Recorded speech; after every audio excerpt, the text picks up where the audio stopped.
Happy Tuesday. Hey.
Hey, closer. You almost got 255.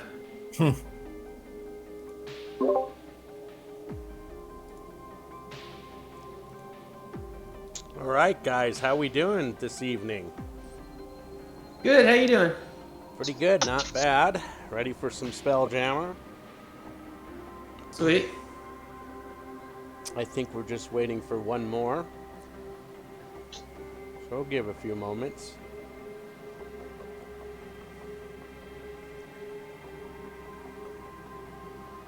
Apparently her computer is doing forced updates. Okay. Wonder how long that'll take. Who the fuck knows?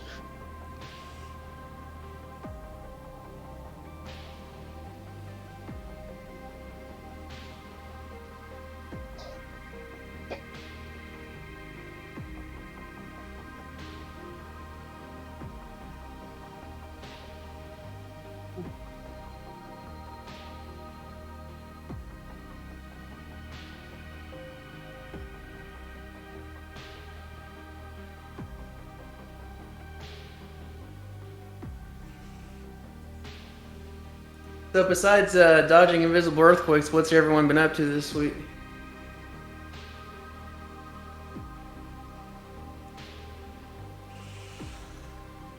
Really not much. I'm pretty tired, to be honest. Not a lot of sleep going on my end. Okay. Yeah, I'm sorry. that's all right. Decided to throw a block party, Halloween party.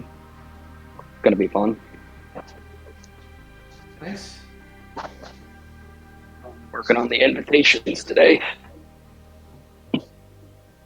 We picked you out a few fishing lures last session. Oh, sweet. Yeah, it's pretty fun. Today is the only day I'm not going into work all this week.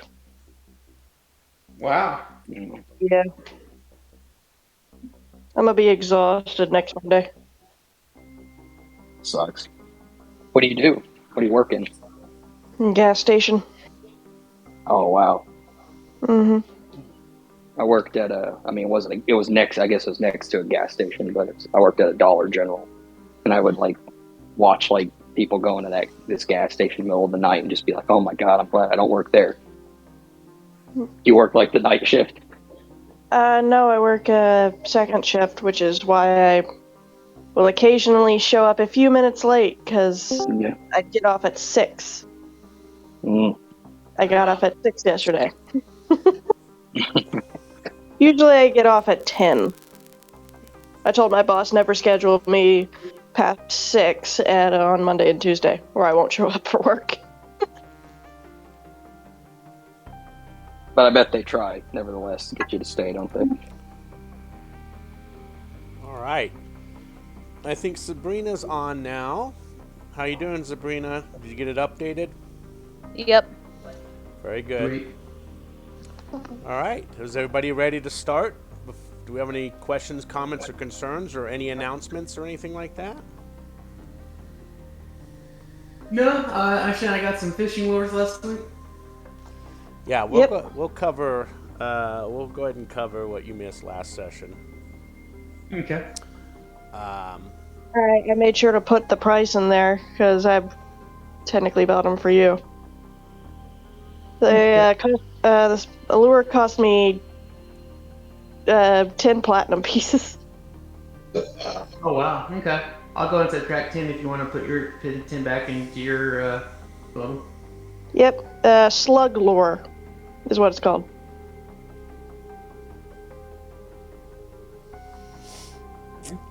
All right, so who wants to cover what we missed, what Daniel missed last session? Who wants to go over that? Now we made it to the fishing port. We helped some hooligans. Puddles became blackout drunk. Nice. Bananas was trying to do everything to avoid us in the tavern. Yeah, the tavern scene was really good. I regret not being able to record that last week because that was a lot of fun, actually. Yeah. So that's. You just wanted to have a drink in peace. Well, Yeah. At the very end of the session, we managed to buy another lure off the sale of fish we caught with the first lure and mushrooms. That's sweet. That is correct. So you made some money off of fishing. You also saved the town from a bunch of Hadozi hooligans, right, that were stealing fish and people's fish they had caught. And money. And money, right? So you took those Haduzis out. Now that was one of the main reasons why Bananas was kind of trying to be secretive in the tavern, because he himself is a Haduzi and didn't want the same backlash on him. So it didn't quite go as planned when he was trying to leave the tavern because someone called him out. So one of his own party members. Uh-oh. And if I remember correctly, we kept 2 of the fish that we caught so we could have a fresh meal for the people we're harboring right now. Yeah. Nice. So that was the whole reason why, and I don't know if you remember, the captain was talking about that, was because they needed to stop for supplies. So that was the whole reason why you guys stopped at Starfish Bay. They met a kind of an interesting fellow, right? Moon Daddy, who runs the bait lure shop and also supplies. And that was one person they met. They met another person who owned the tavern there, and they got some information there. And yeah, so that's where we ended up. The end of the session was there. You guys are about to board the ship, the Moon Dancer, and head out back on your journey to the Rockaball, right? Does that sound correct? That sounds correct, doesn't it? Yes. Yeah, my only question is, I can't remember the name of the second lure we bought. I know we bought the slug lure, and then there was one that was more expensive what was it called? It was like a J lure or something like that. Okay, so the name of the other lure you bought, here, I'll bring it up. So each lure can catch a specific fish. Usually it's about 6 different kinds of fish with each lure that it can catch. So that particular fishing settlement, which by the way was settled on, they built it on the side of an asteroid, and it was jutting out off the asteroid into wild space. So you had these real shanty, shaky docks and wooden bridges and wooden walkways and ladders that connected all the different buildings and houses that people lived in there. I don't know if anybody ever saw the movie Popeye with Robin Williams. Yeah. Years ago it came Oh, out. yeah. The kind of like that. Just take that town, Sweet Haven, and slap it on the front of an asteroid sticking off, and that's basically the kind of buildings and things that it was like in Popeye. So, Okay. anyway, so the other lure they purchased was from Moon Daddy himself. And there's a picture in everybody's journal, I believe it should be in yours too, of Moon Daddy himself running the bait shop there in Starfish Bay. Like I said, you guys, I'll get the lure real quick here, but like I said, that was the last part of it. You guys were walking on the dock back to the ship, the Moon Dancer, to get back on it, and all the supplies were finished loading, and so that's where you guys are heading out with it. So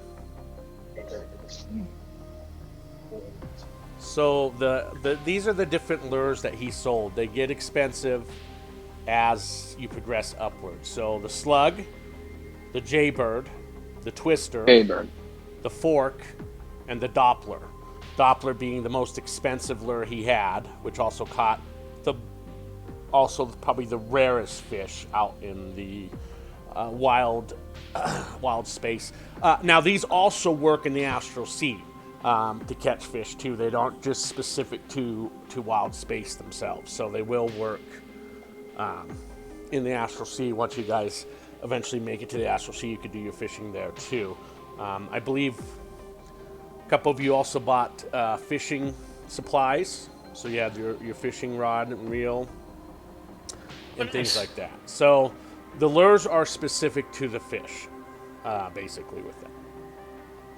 Okay. And I kind of get into the fishing when you do.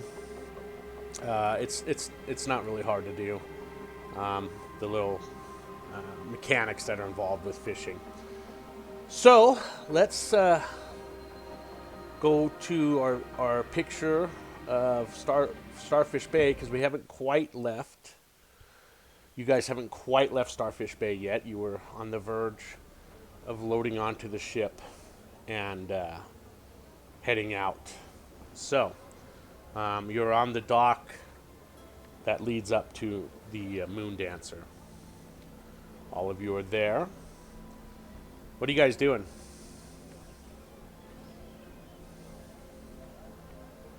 Bananas is going to go up to Den and kind of start like going ranting about the monster fish that he heard about. There's a monster fish out there. If we can catch it, we'll be billionaires. It's as big as this port, big as the Spelljammer. He's going to tell him, like, relay all this information to him. Oh, so No. is it tasty, mate? He's like, oh, I don't know about that, but I know it's worth a lot. He's like coughing. Like, none of what he's saying sounds true. It's just like all this, like, fishtail, basically. So we're back on the Spelljammer we came here on, right? Yeah, so you're heading there. You guys are kind of talking on the dock as you're heading right to where the Moon Dancer is docked at. And basically, it's ready to go. The supplies have been loaded that you guys purchased earlier in the day. So yeah, you guys can basically board the Moon Dancer and get ready to traverse, back into wild space. Oh, I also have a random Hidoshi head floating in my body.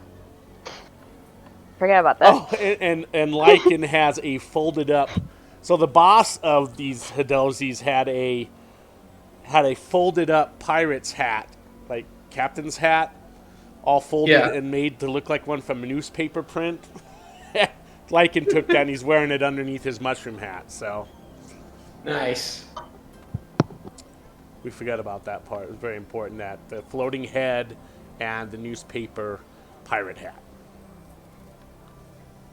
All right, so you guys get So, back. What's but that? fishing and things like, What? I don't think the captain will wait for us, right? What did you want to do? Like we're like, hey, let's not take off. We want to chill out here at this town for like a day or two. Yeah, but you might want to get with the captain because she wants to get moving as fast as possible. She has 60 crew. She has 60 people on her ship that are sitting in the cargo hold who would like probably somewhere else to be than on the cargo hold. So you might want to get with the captain and find out. Does stopping at this port refresh the air on the ship? Oh yes, yes it does. Okay. Oh, by the way, quick player question: did we complete a long rest last week? On the ship at some point, you guys did. Yes, a long rest. Okay, I'm gonna reset my stuff. But not when they. I don't think they did a long rest when they arrived here last week. So it was a session before. Oh, okay. Yeah, cool, we did a long rest before we got off the ship. Mm-hmm. But we haven't taken a long rest since then. That is. Okay. Yeah, that's correct. Enough time though, because otherwise I'd be sitting at 7 HP. All right, so you want to stay on this rock longer? Is that what you're wanting to do? Well, that's how we go fishing and then come back and sell the fish.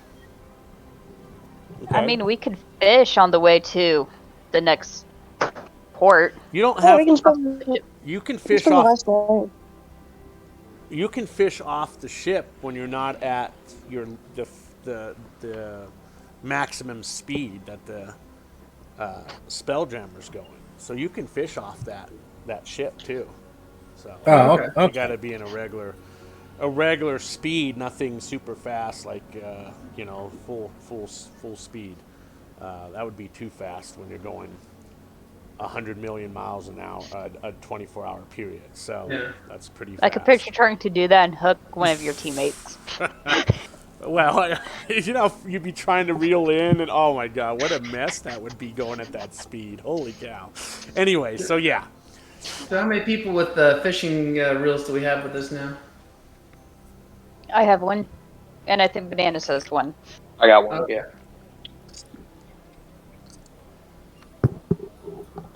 And we've got 2 bait, and Lycan can make mushroom bait. Oh, nice. Yeah. Does the mushroom bait actually catch anything, or does Lycan just like watch? Well, it's my guidance spell. It worked. It worked. Okay. Yeah. Cool. We didn't think it'd work, but it worked.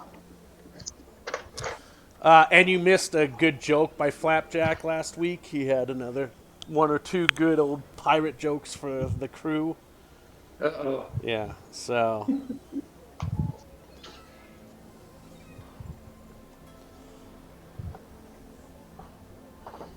So we've been back to the Starjammer since catching the fish, or we? No, We're this on is- our way This there. is the first time you're coming back since. Yes, you're on your way back, just like Sabrina had said. Okay. So we have this fish with us that we intended to cook a meal for all the refugees and everybody. Yep. Because after what they've been through, they deserve a fresh hot meal. Yeah. Okay. Plus, it was only worth like 20 gold, so. One was 10, one was 20. Okay. Well, I vote we go break bread with our friends on the Starjammer. Maybe then we can talk with the captain about sticking around for a day or two.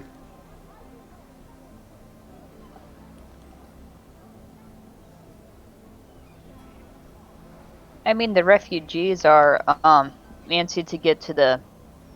Was it Gibraltar? Is the name of the port?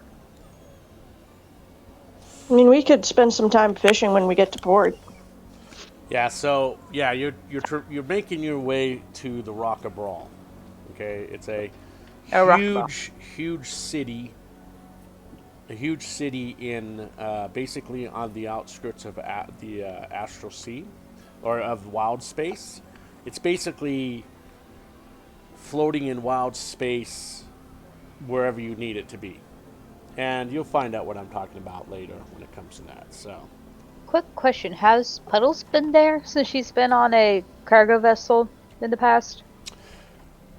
well, you guys have just finished a stint of 6 months on a fishing vessel that did not go to the Rock of Brawl. So, it's up to you how you want to roll your background. If you want to be able to say yes, you've been to the Rock of Brawl, or you've never been to it. Okay.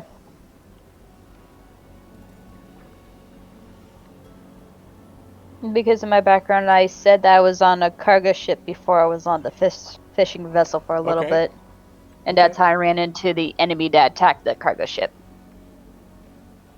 Okay.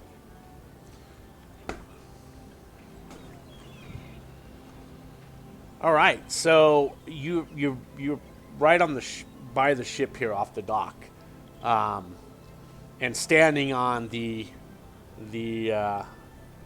top deck of it is the captain. Her arms are on her hips, and Captain Sartell says, "All right then. We're all loaded. We've got all the supplies. Fantastic job the 5 of you have done. Flapjack's back in the seat and ready to go." I'll hold up a fish in each hand and said, "So are we," and I'll start walking on board. Okay. Excellent. Excellent job catching some fish. Well done. She's looking at the 4 of you who are still standing on the dock as Jin crawled up onto the main deck of the ship of the Moon Dancer.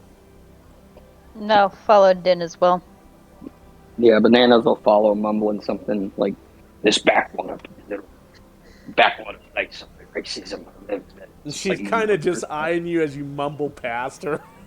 Yeah. Whatever you're saying, she's like, okay, mumbling, and how about you two? Are you coming aboard? I'll walk up. You come on too, Yeah, exactly. and so does Lycan. All right, now I do need a couple hands on the mooring ropes, if you don't mind. as I head down to the Spelljammer and navigate for Flapjack. Aye, aye, I'll Captain. help on tie the ropes. Yeah, from dock Same here. before I jump on. All right. Untie us from the dock. All right. So both you and just you and Puddles are doing this? No, Bananas will help. He'll manage the situation if he needs to. All right. So as soon as the three of you take the mooring ropes off and the ship begins to shudder and shake, and as it slowly ascends away from the dock back into wild space at a smooth, steady pace. And you see the small fishing village that's jutting out from the side of the asteroid slowly gets smaller and smaller as you're sailing away from it back into wild space. So you guys are now back on the ship. Let's go ahead and put us back on the space galleon here.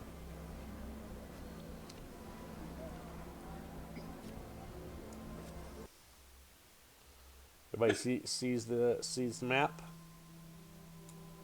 Yes. All right, so you guys are heading out, flying out to your actual headed destination, which is the Rock of Brawl, which the captain had mentioned to you before. It'll take a few days to arrive there. What are you guys doing? What are your plans of doing? I'm gonna walk up to them, like, take those fish to the galley and get their little feast started. Huh? Yeah, I'm hanging out in the galley helping prepare the dinner. Yeah. Lycan goes back up to the crow's nest. Yeah, how fast are we going? Marvelous night for a moon dance with the stars up above in your eye. All right, you're in the galley. Dan? Yeah. All right, let's move you Yeah. up to the galley. There's the galley in there. Bless you, whoever sneezed.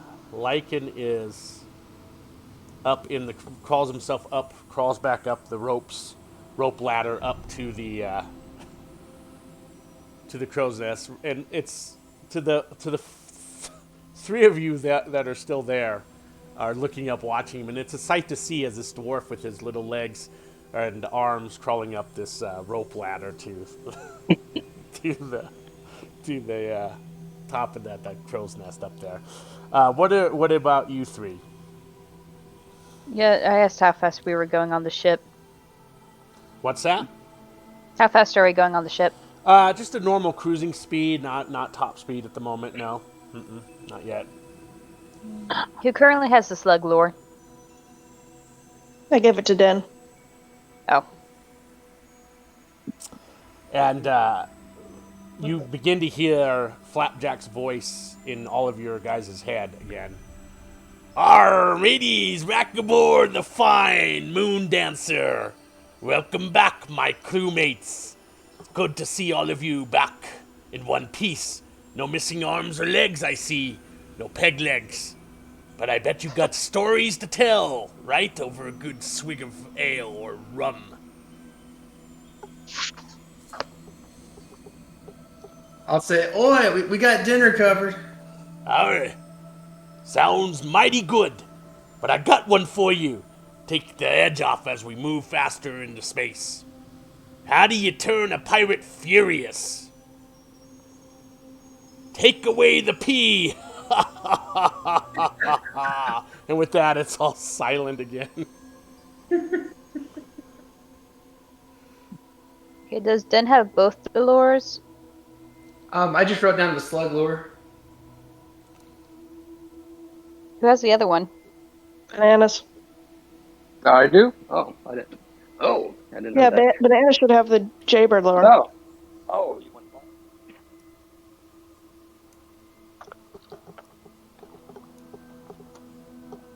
Okay, with that, I'm gonna look over at Bananas and ask if Petal could borrow fishing lure. And he's like, right. And he'll go over there and like stand on one leg and take his foot and rummage around his like pocket and pull it out and hand it to Puddles. Okay, I'll take the lure, attach it to my fishing rod, and start fishing off the side of the ship. Okay. Bananas is gonna stand next to her, like polishing his like gun and his rapier, kind of doing some upkeep. He's just mumbling to himself. Like he wants up in the crow's nest, but Lycan's up there. He doesn't want to go up there with him. you don't? Yeah, he's not now. He just is like in a bad mood. He's just mumbling like, "Fuck, he's wearing a fucking paper hat on his head." And just mumbling. Are With you this jealous random that he thing. got the paper hat and you did not? Is Hey, that what it it's the comes whole. down to? A little bit. It's the whole city. He hates that he wants the paper hat. I think is what it is. Gotcha. He's conforming to a stereotype. He's like, I wanted the hat. He's just didn't even read what the paper said. Didn't even read it. Just put it on his fucking head. All right. So Watching puddles. Yeah. you're mumbling to yourself while you're cleaning your Yeah. your pistol, your flintlock pistol, and you're kind of as you're doing that from the corner of your eye, you're watching Puddle tie this lure to the fishing rod and decides to make herself kind of comfy as possible near the railing of the starboard side of the ship, and throws her line out, or his actually you're neither, so you throw your line out. Puddle does. There's no sex, and so you begin fishing. Let's talk about Roach. What is Roach doing? So Roach is gonna go down to the cargo bay and to one of the crew quarters and start working on those goggles of dark vision for. Oh yeah, you have For the a banana, materials yeah. for it. So okay, I'm gonna put you down in the crew quarter there for you. Yeah, So just- that's where you're at. Yeah, Bug can stay up there. Doesn't matter. Bug can watch puddles. Okay.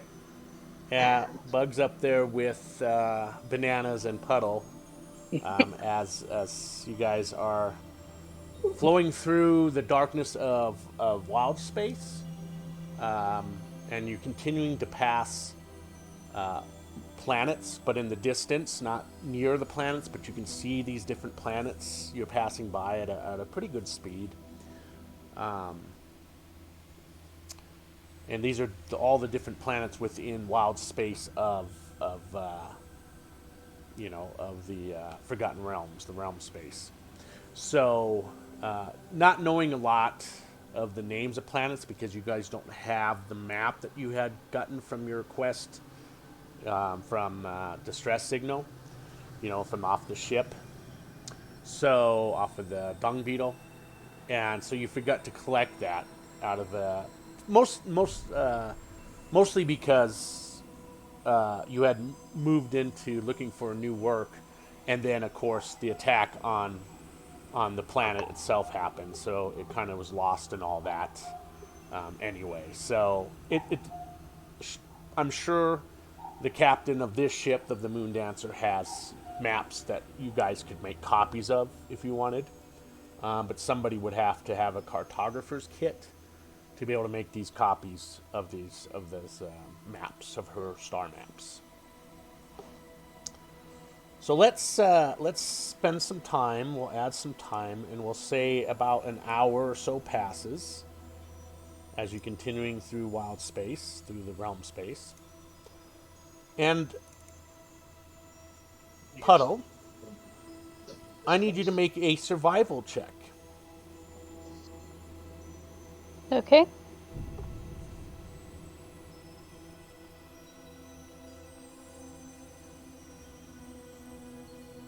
$22. And you are using the other lure, right? The Jaybird lure? Yes. Okay. So you begin to get a tug on your line, and your tip of your rod starts to shoot down. What are you doing? I'm going to start reeling it in.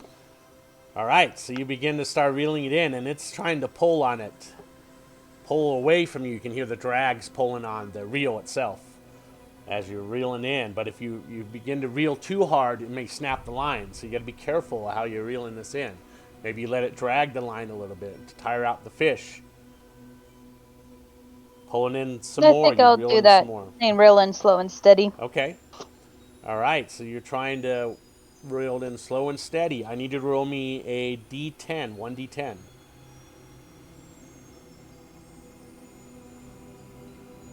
So you're pulling in this fish, and you finally have got it almost there, and it comes up, and you see this kind of fish. What it is, it's a very interesting looking fish. It's a smaller fish. It's only big enough probably to feed one person. But it's a fish nevertheless that you had caught. And I'll go ahead and put it out on the book here so everybody can see it. The fish you caught. I'll go and enlarge it.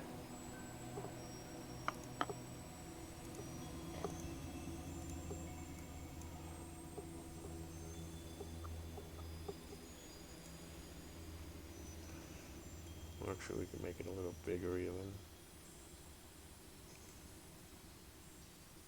Oh, that's a pretty fish. So you've caught this kind of fish. It's called a scoomy. Can you see that? Yep. Okay. All right.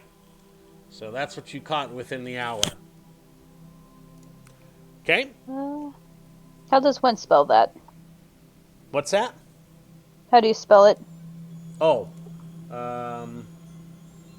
It is Scoomy. Okay. Okay. All right. Bananas, what are you doing? Not HP. Sorry. While Puddles was reeling the fish in, Banana was like excitedly pacing back and forth behind Puddles, like, like, no, not too good, like barking orders at him. And he's just very invested in whatever Puddles is doing. Puddles pulled the fish aboard. He was like all over it, like, oh yes, kind of like prodding it.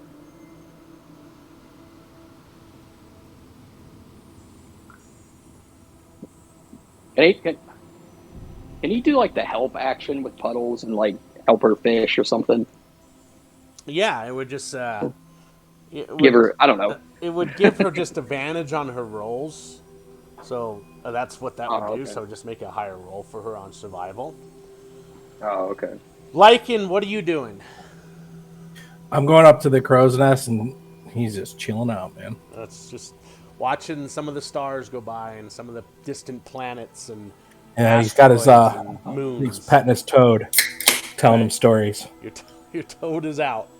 Telling him stories. Yeah. All right. What about you, Roach? You're still working on some glasses, right?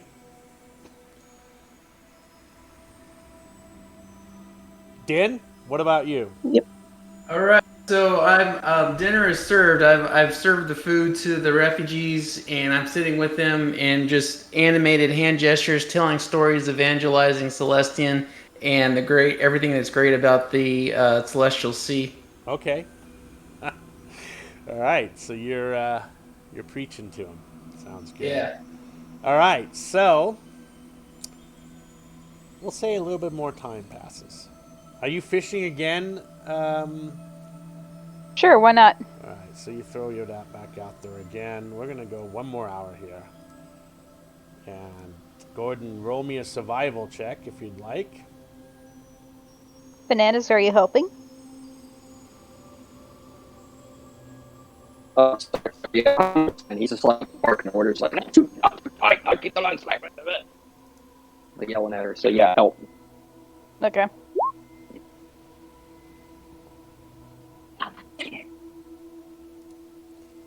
All right, so you rolled an 18.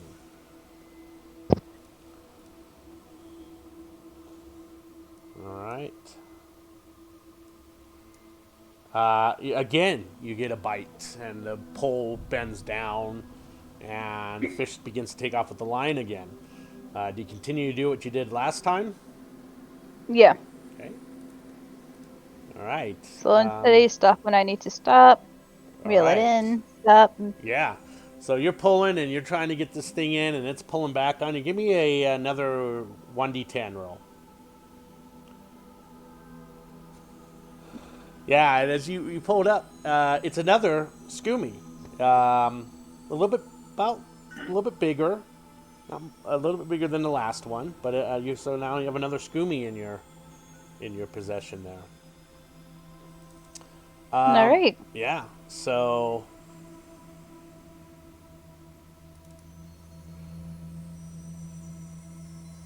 Yeah, so anyway, so time passes by. Does anybody want to do anything on the ship besides what they're doing at the moment? So, fish has been served, you're fishing, Bananas is watching, and I believe Roach is working on her thing, her Yeah. glasses.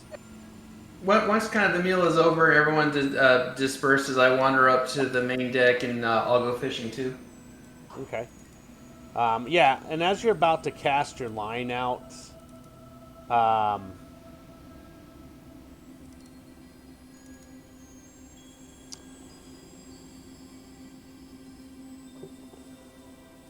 you see the captain come up, Captain Sartell,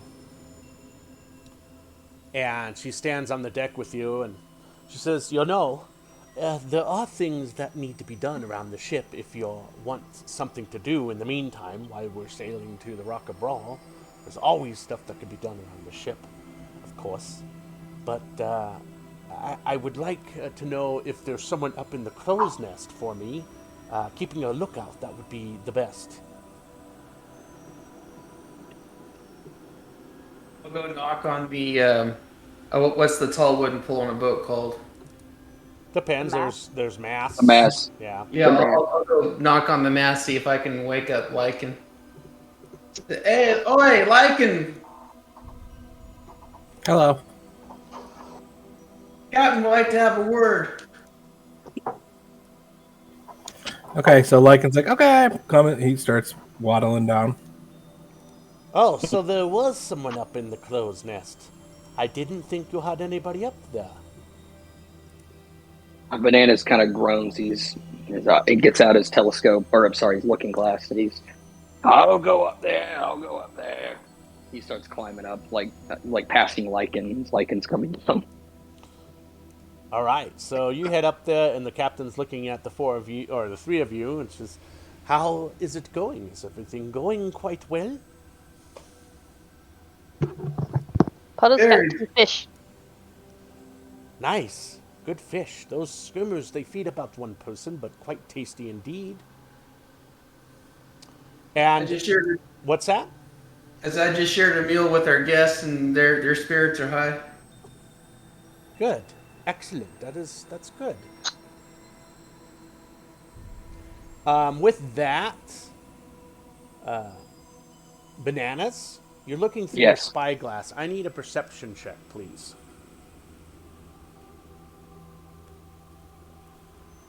Ooh. Oh, jeez.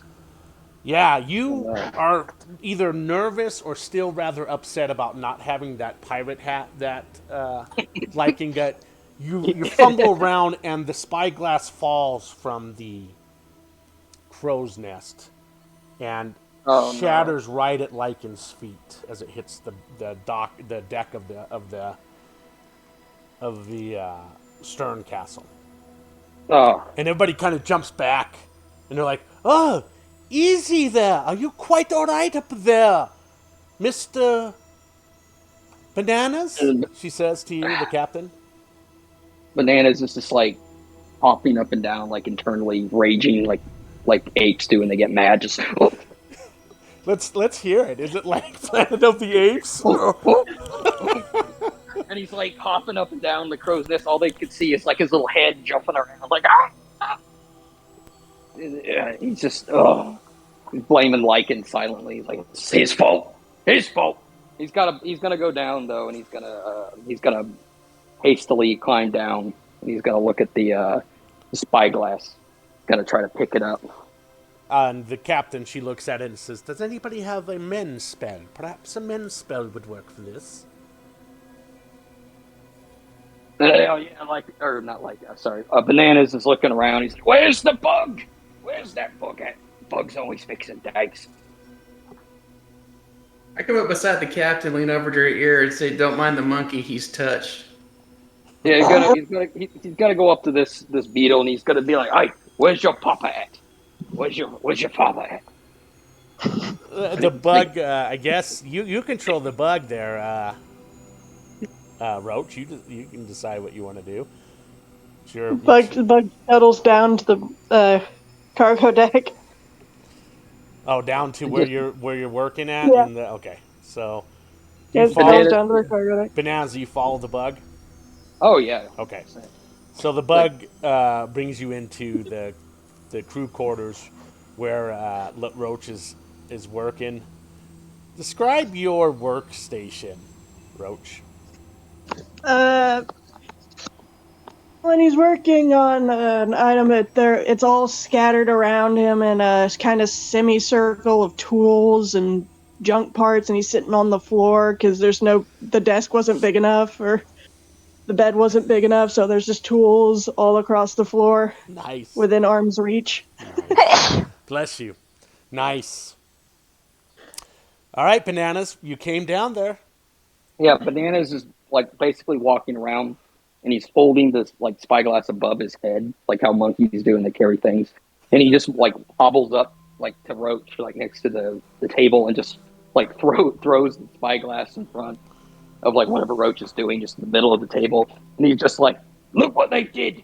Look what they did to my looking glass!" Funny enough, mending is not one of the spells I took. Oh!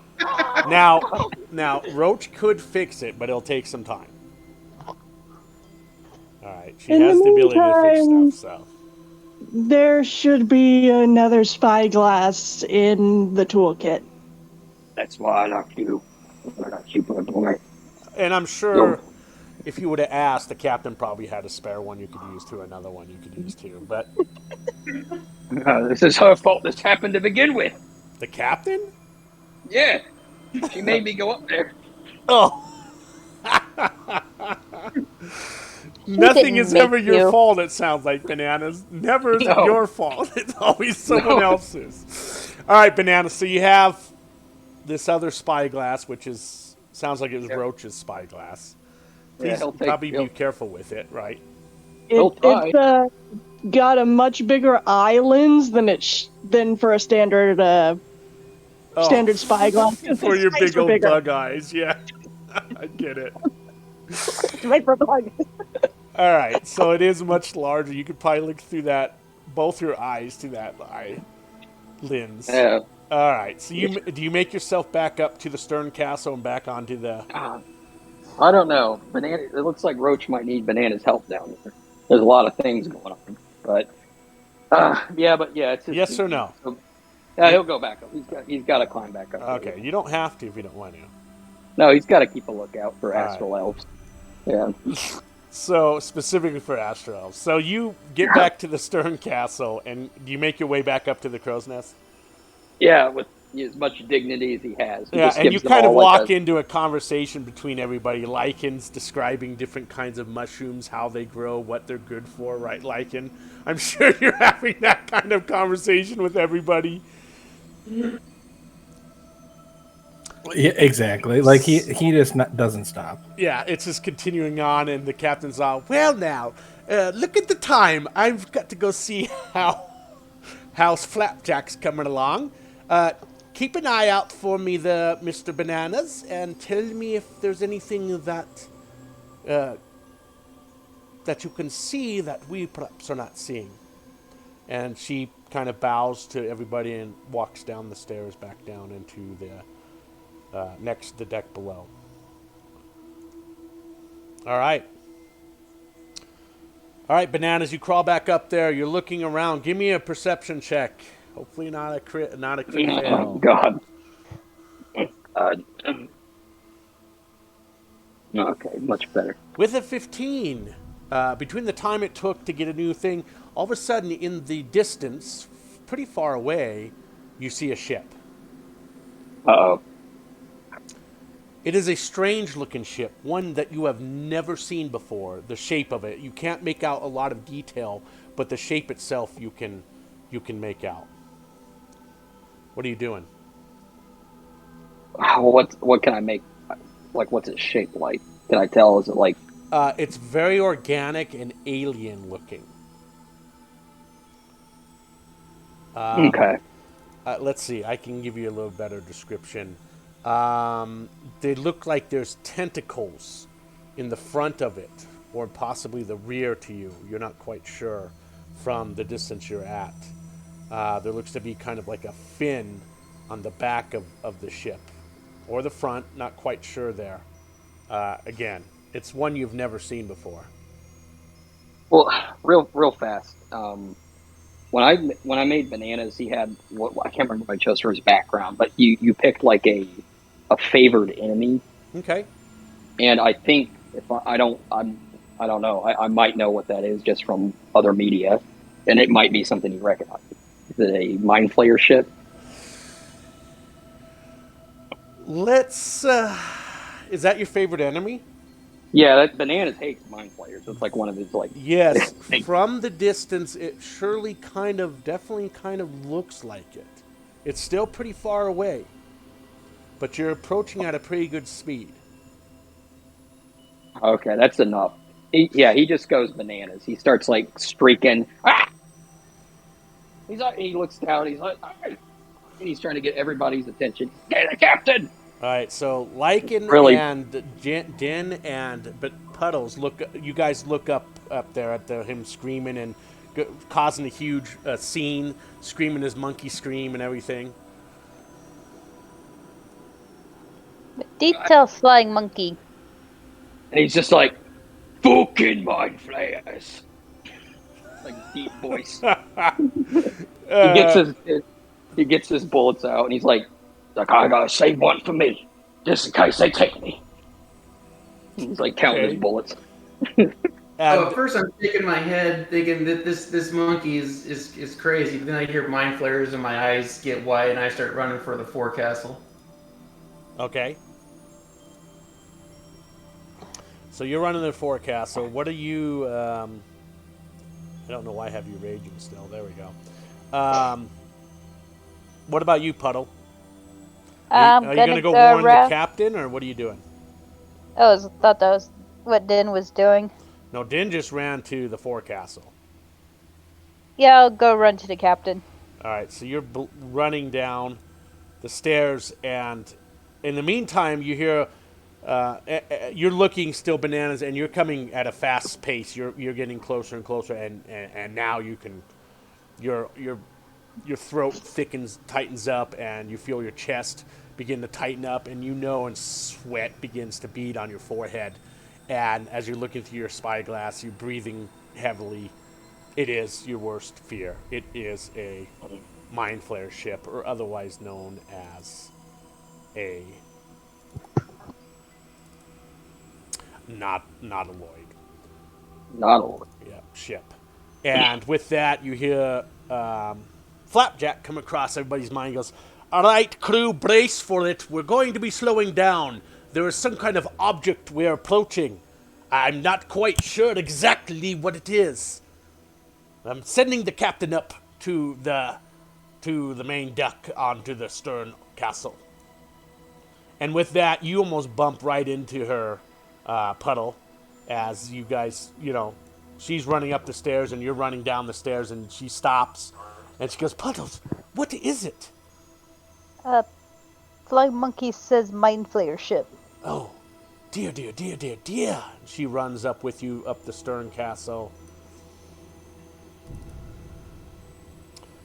And it begins slowing down the ship tremendously, and it's slowly approaching, and it comes closer and closer, and the captain's as the Nautilus ship vessel drifts closer, Captain Sartell lets out a sigh of relief. "It's a dialect," she says, pointing out its stripped weaponry and broken hull. "If there were mind flayers aboard, they would have attacked us by now. Looks like somebody's already picked it over, though. Still, there might be something left worth salvaging on that ship."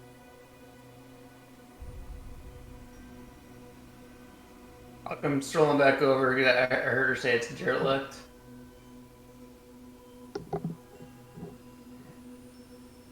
And across your mind, you guys hear Flapjack again. And he says, our crew, listen up now.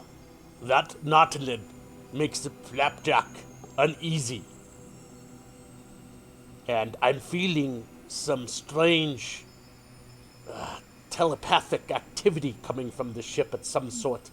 Not necessarily a mind flare, but Sirlons, possibly. Be careful if you're going to board that ship, my mates.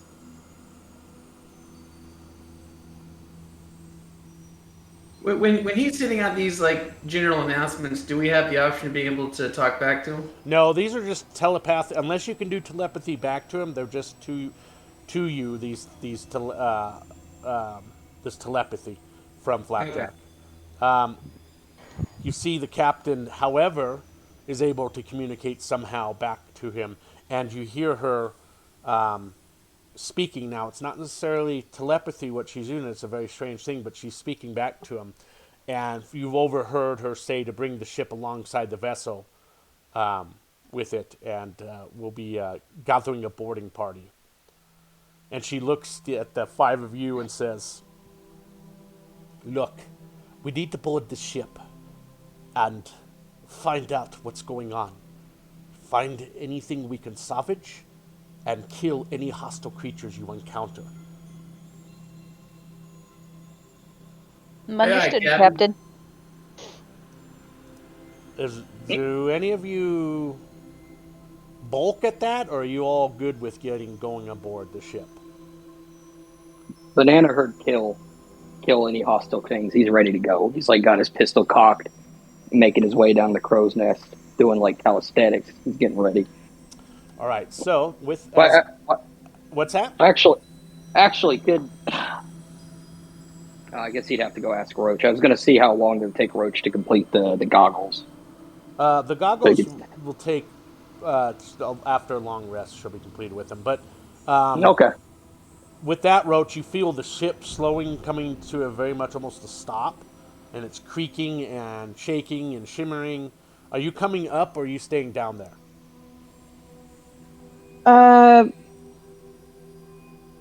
I'd have the bug go investigate, honestly, and come down to me if it was a threat. So I have the bug go investigate and then come back if there's a threat. Well, the bug does come down back to you, and kind of is motioning you to come back up to the stern, to the main deck. Okay, I guess I'll pack up my in progress and go upstairs. So everybody's okay with the captain's orders of boarding this ship, right? She's asked you to board the ship, find any, to salvage anything on the ship, but also kill any hostiles on the ship. So we have to eliminate any threats. You guys are okay with this? Yes. Okay. So with that, as you approach and coming to almost a stop right against the ship, you see a young human in ragged, blood-stained clothes step out onto the Nautiloid's battle prow. He's waving his arms as to get attention, and seems to be in some kind of distress.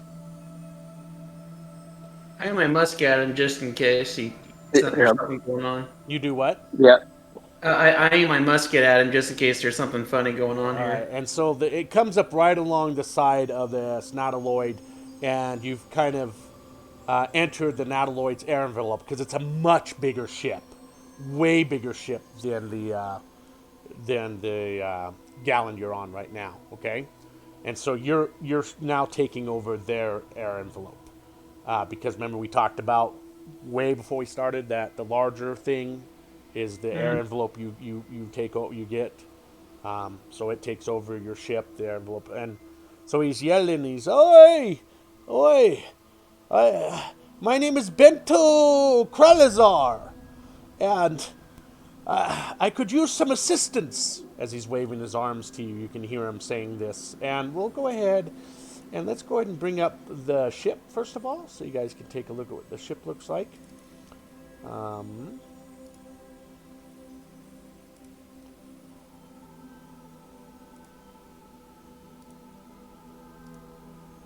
And that is what the ship looks like. Everybody sees that? Yeah. Okay. This looks pretty sweet. Looks very organic. It does, doesn't it? Very organic. It looks like a flying mushroom. So that is the wreck of the ship, right? Okay. So everybody's got should be in everybody's journal. And so the gentleman's name is Benotto Kralazar, okay? And I believe I might have a handout of him. Let's see. Let's see. What we got here? Oh. Nope, I don't have one. Okay. I'd like to cast Divine Sense just to see if there's any shenanigans going on. All right, put divine. All right, there's present strong evil. All right, so your divine sense for evil. You do have the smell of noxious odor, kind of resonating in your nose. Not a strong noxious odor, but you can smell it. Okay. So you don't know if there's more evil within the ship somewhere. And I mean, he's in torn clothes. He's bloodied. This Benito Kralazar, his he looks kind of like he's in distress. So ragged, blood-stained clothes. Okay. And he's you guys are right up against each other, right? And he's talking. You can hear him talking to you fine. And he's on his deck, and he says, "Our ship, my ship, was attacked by Nyogi. Unfortunately, most of my crew are dead, but there are still a few survivors aboard in need of healing, and please, I plead you to help." Okay. I'll show it back. Are you hurt? I am, but it is more important that you help my crew. Bananas, tell if this guy's lying. Can you do like an insight or Sure, a investigation? roll me an insight check. He does. This is bananas. Yeah, you assume he's telling the truth. I mean, you really don't know. You know, you feel like in your you feel like he's probably telling the truth, but you know that insight check, you don't really know.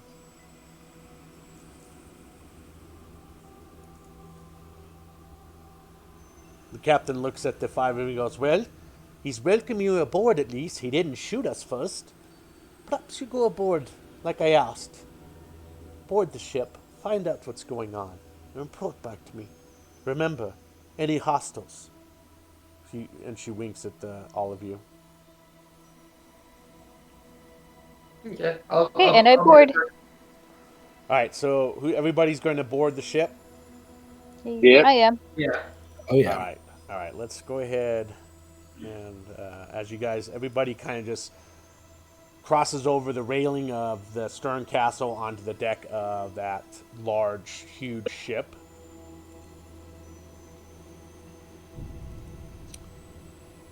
Let's see here. Let's go ahead and change our map.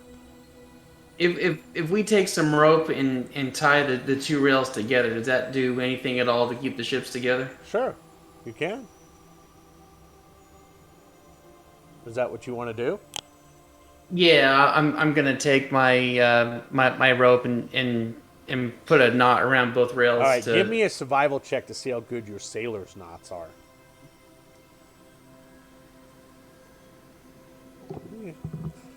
They're kind of passable. Okay. So, Bananas can tie a monkey knot if you need him to. Ha ha ha. did you say ha ha ha with that? Yeah, it's real funny. All right, That's it. so No better, no better than so this. this is the deck you guys land on. You step over your railing and onto their ship there, and Benedito claps his hands. He's all right then. Shall I show you around the ship? Might help a little bit, right? Lead on. Good, good, good. Let's start with the door right behind your plasmoid friend here, he says. I open the door. All right.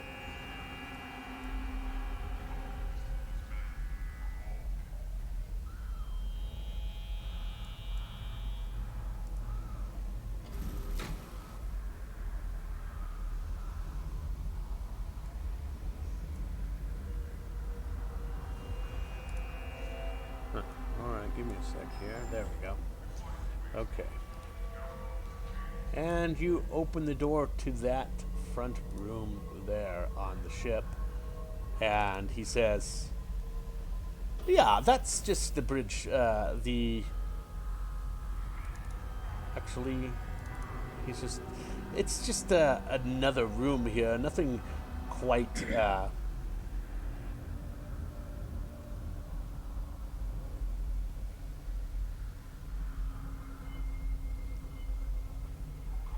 But Okay. just a room on the bridge. Nothing too exciting in this room, is there now? He says to you guys. I'd like to step into the entrance and do a perception check just to get an idea of the room. What's that? I'd like step into the entrance and see if I can Yeah, do it's actually an empty room. There's nothing really going on in the room at all. It's completely emptied. Again, it's this organic sides. The doors are very strange. So the doors to that ship, I should have mentioned earlier, is a fleshy barrier. And it kind of just opened it opened right before Puddles went to put her hand to try to find a door handle. It just automatically opened. Okay, so I turn around and shrug my shoulders and said, "Yep, it's empty."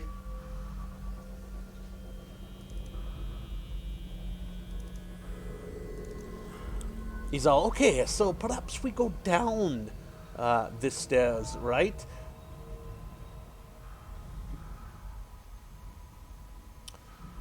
Real fast. Can Bananas just go into stealth, or can he not do that because the sky is here? Well, he's standing right there. So, Yeah, I mean, okay. it's up to you if you want. You got to roll something high enough passive perception. I don't know. And so you guys kind of enter right about this area here, where he's standing. Is there's a dome that covers this whole area. It's just the small little area where you guys are standing is open, but the rest of it's covered in like a dome. And so I'll go ahead and give you a description of the bridge itself. The bridge has a high ceiling, stairs ascend to a forward observation deck, and toward the stern, a ladder climbs to the top of a balcony. Okay?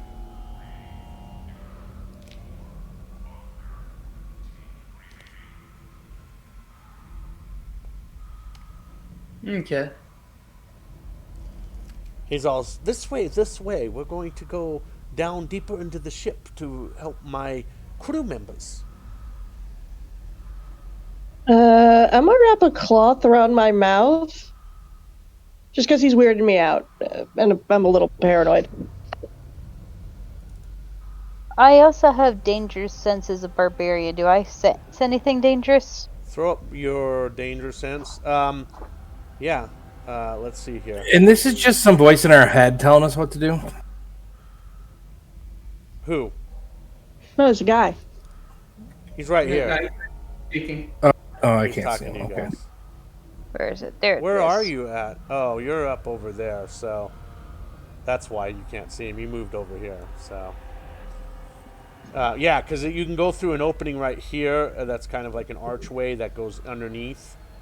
It's kind of strange, and there's like an archway right here where he's standing in the archway, and there's like an archway that under here. There's high dome top of this it enters into. Yeah, but He said, "Come, come, come." He's waving with his hands. "Come, come. We got to go deeper where my crew is at. You are here to help, right?"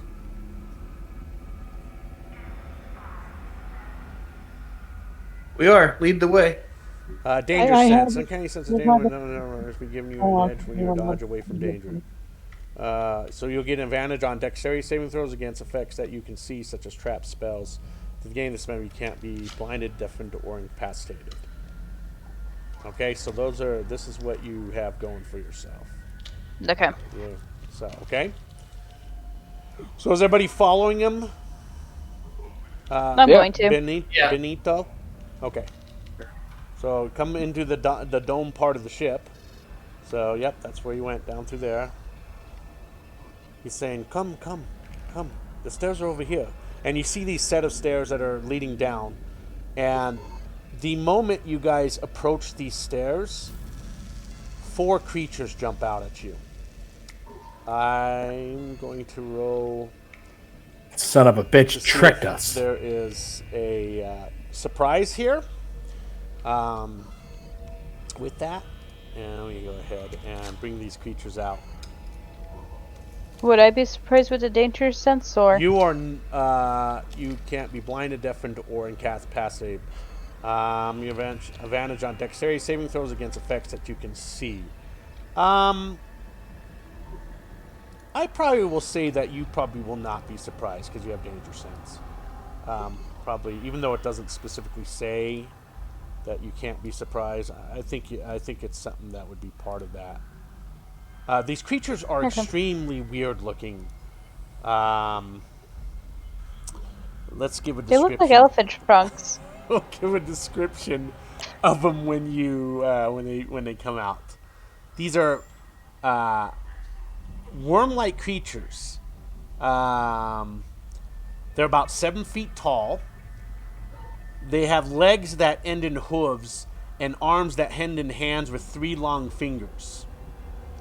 They have no eyes, and their head resembles like an earthworm, and most of their body does, except for their legs, obviously with hooves, and then their long fingers on their hands. They have capped by a maw ringed with teeth. And they're all wearing these richly colored robes, and that's all that they're wearing are these robes, okay? And I think everybody give me a wisdom throw, because a lot of you have had experience within the wild space, and may or may not know who these creatures, what they're called.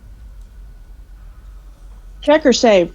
Just a regular wisdom check, not a save. Oh, I thought you said throw. Sorry. Let me do it again.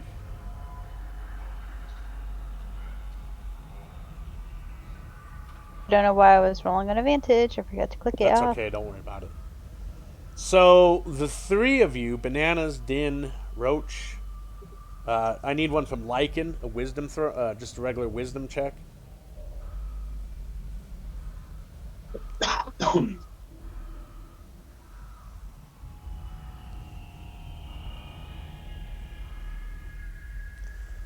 So, Roach, Din, and Bananas, you know these as Sherlons.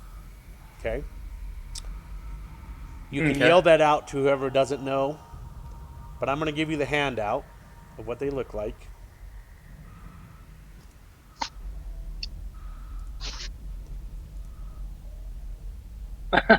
And that's exactly how they're dressed when they jump out to attack you guys. Dressed like Look at their hooved fucking legs. And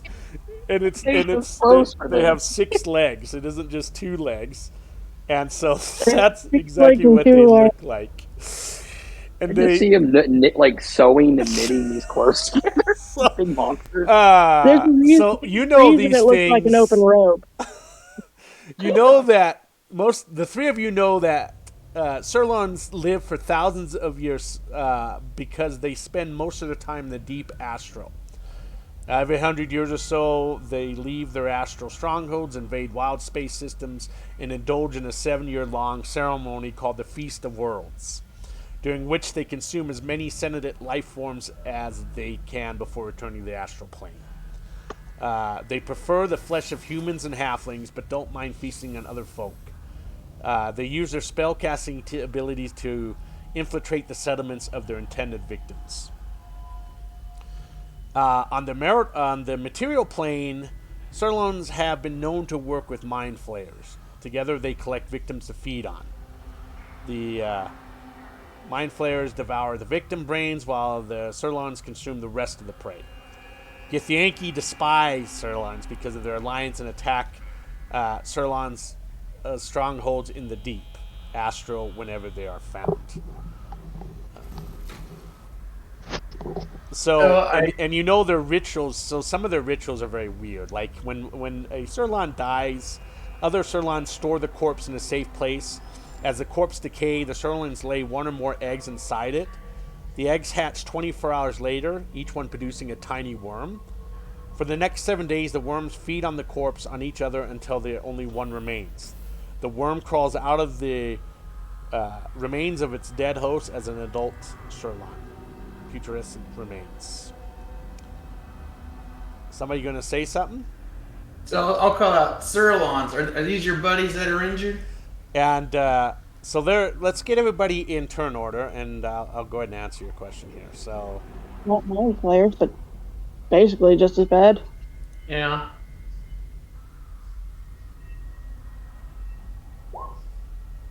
Whoa, banana. Nice bananas. Ooh. He's ready to go. okay. And with that, Benito's all, well, of course we are. And his body begins to rip apart, his human shell that he was in. And he rips off the human shell that he was in, and another one of these worm-like creatures pops out of it. And so... Just so you know, Roach covered their only facial orifice because they expected mind flayer slugs. It was 50. All right, Good thing Puddles doesn't have any orifices. let's get everybody in order here, and we're going to start our combat. Make sure everybody's in. Looks like everybody's in. We'll start it in just a moment because I want to make sure everybody's here.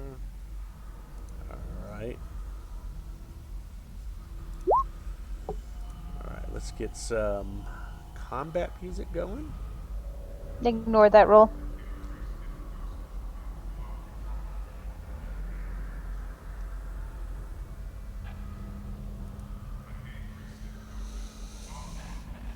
Let's check everybody's, let's see, there.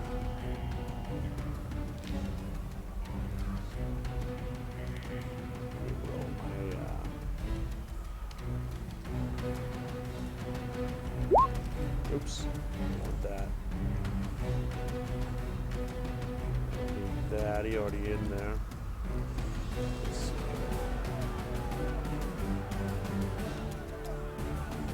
Six.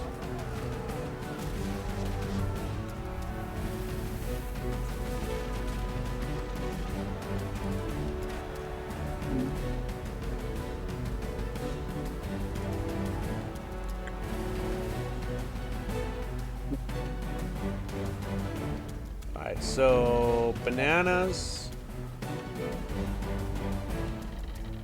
Yep.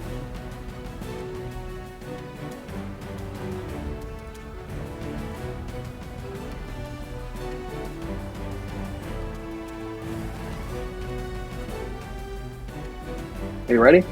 Just a moment, because I'm Oh, sorry. determine.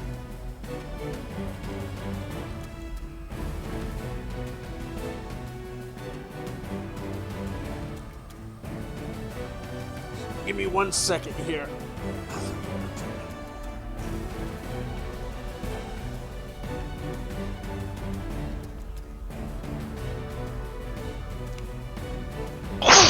Bless you. Thank you.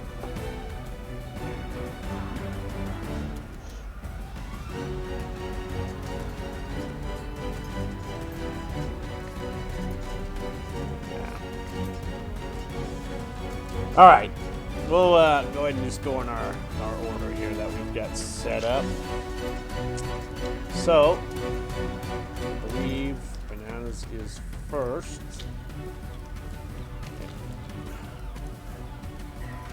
All right, Bananas. Yeah. Just as Benito is like thought in his sentence of a period, Bananas is going to take steady aim here.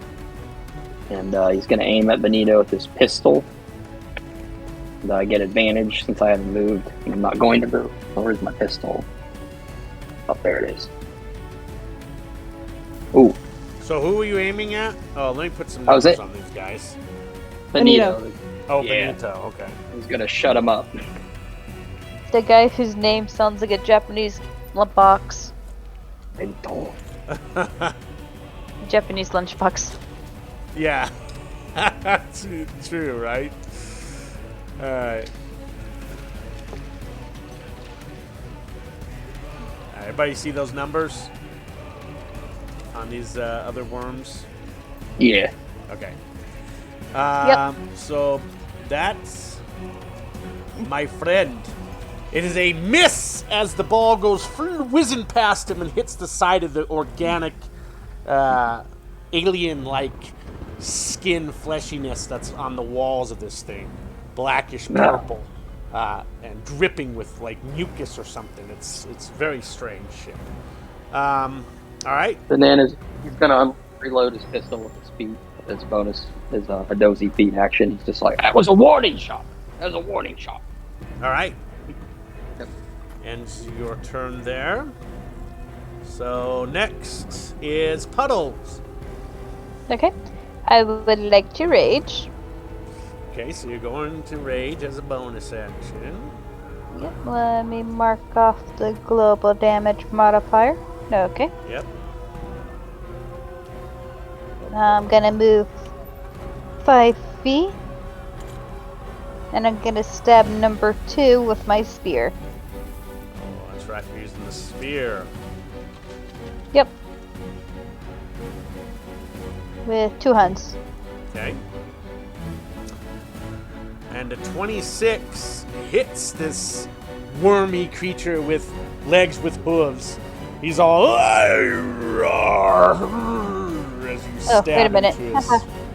What's wrong? I forgot to roll on my wild magic chart. All right. What is that? An 8 or a 3 will be. Where is it? There it is. A 3 is. Oh, the pixie. Okay. The exploding pixie. Yep. You know what? Why not go with the flump this time?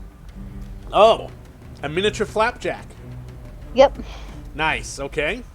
Telling jokes so bad it blows them up. Where did you? Which one are you putting on? The one you're attacking? Let me see how far away I can put it. Okay. Okay, 30 feet from you, so I'm gonna put it right there. Or put it on him, the Benentoed guy. Benito. Okay. Bento. Oops. Wrong one. Not that one. I'm gonna put it on this one. Okay. Okay. Now, damage for my spear. 9 points of damage from. Is that two-handed? Yes. Okay. All right. Now, I'm going to do my second attack. Yep. Same thing on same guy. 12 actually misses. He's able to parry or dodge out of the way as you miss him with it as you're thrusting your spear. It misses him. Okay. You got movement left. None? Staying right there? I think I'll move right there.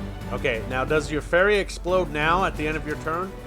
Yes. Alright, so what is the damage? The damage is...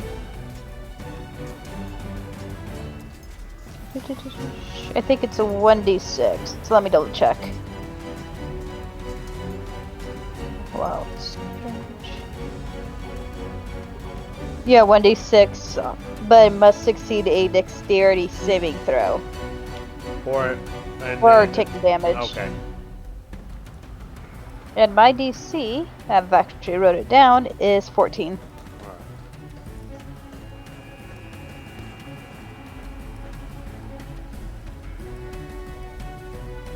Alright, so it explodes. And I have to do, what did you say? A saving throw? A dexterity saving throw Dexterity. of 14. Okay. Alright. So bonus.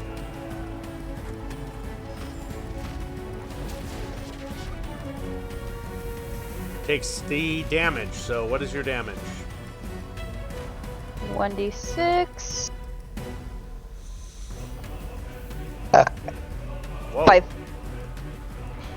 Who lit up the... Who was that lit that up? That was me. That hurt. Yikes. Soda came out of my nose. Gee, Ow. Jiminy Christmas. That was pretty impressive there, Sabrina. Oh. I've done louder. Alright, so 5 damage he takes, and he's all, the explosion, and he's all, "Oi! What the dare you do that?" Alright, so that How dare ends- you attack us? That ends your turn, Puddles? Dan. Well, yes, it's the pixie exploded. Yep. Well, I didn't know if you... Alright, you did move. Dan. Alright, so I say, y'all are gonna be in a lot of trouble as soon as I can see you. And I cast light on my helmet. That's right, you can't see. Well, so the That's what the other sunstones were for.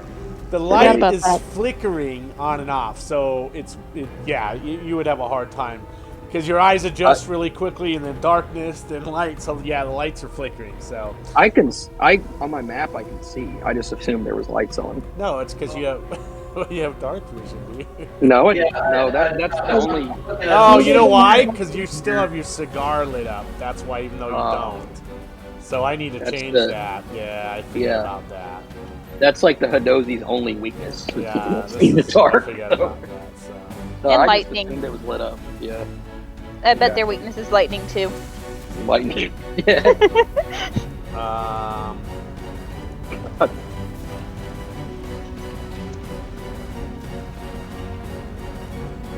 no, actually, there it is. It's just very, very dimly lit. No, there's light in there. Map set up with some light, so I don't Okay. know why you need to cast light. Can't you see, Din? No, in fact, actually, the map just got dimmer. It's almost completely black for me. Well, that's what it's supposed to do. Okay. So yeah. Yeah, it is like kind of dark, I guess. Yeah. So, yeah, I was assuming my vision All right, is... so you want to do light? That's fine if you Yeah. want. So that's a concentration, right? Or no? It's just a cantrip. It's just a cantrip, yeah. 10 feet. Let's see. 10 feet. See, I'm not used to how bright the map is because I've been as HP for so long, and when I have dark vision, it's lit up as dim light, not bright light. 10 feet. All right, so you're touching your helmet, you said? Yeah. All right, so let's change your vision, your night vision. And that is, we'll go ahead and put that into, it's 1 hour, but I'll put it in the, yeah, I'm not going to put it in the turn order. I'll just leave it as,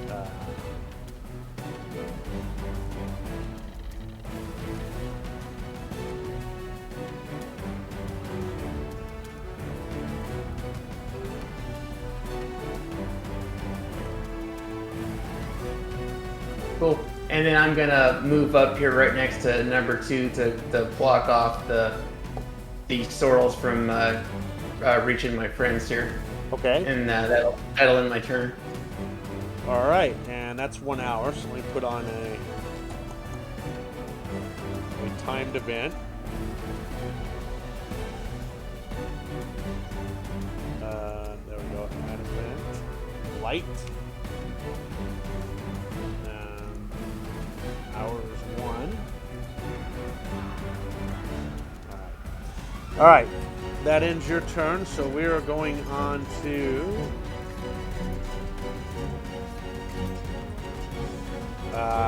It's Furlon's turn. All right. So this first one here attacks you, Jin, as you stepped up. And let's see what they decide to use.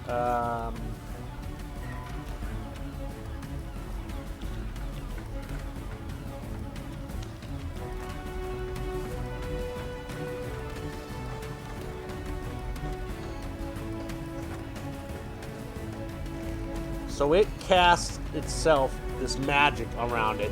You see this shimmering light appear above it, and it shrouds itself in this light. For all you spellcasters, you assume that it's mage armor that it just cast on itself. Okay. Good thing I checked it when I did.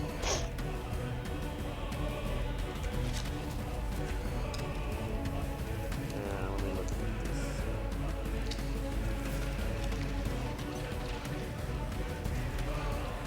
All right. On the second one behind it does the exact same thing, and it shrouds itself in the same, and the other two do the same too. Okay. However, Benito, he does not.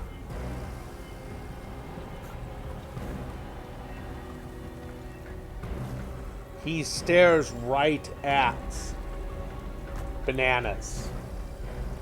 And he begins to stare at you. And you begin to feel this crushing feel in your mind. Bananas. Crushing. And I need you to roll me a wisdom saving throw.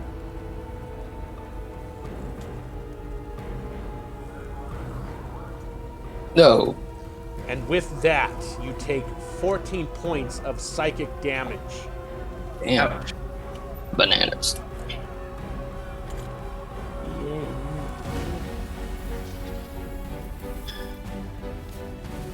Bananas just lets out a loud monkey shriek. Holding his forehead.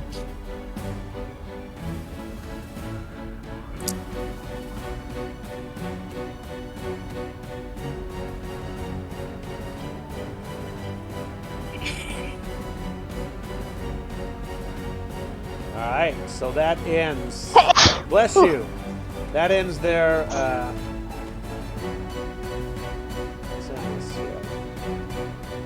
Alright, so Lycan. It's now your turn. All right. Both the Sirlons and Benito are completely off the turn order. No, they're on that. They're right below you, Din. Oh, never mind. I see him. My bad. And he's just going with the sirloins. He's not going to take his own turn. So Okay, it's a sirloin, so. Um, So I'm going to try to cause fear.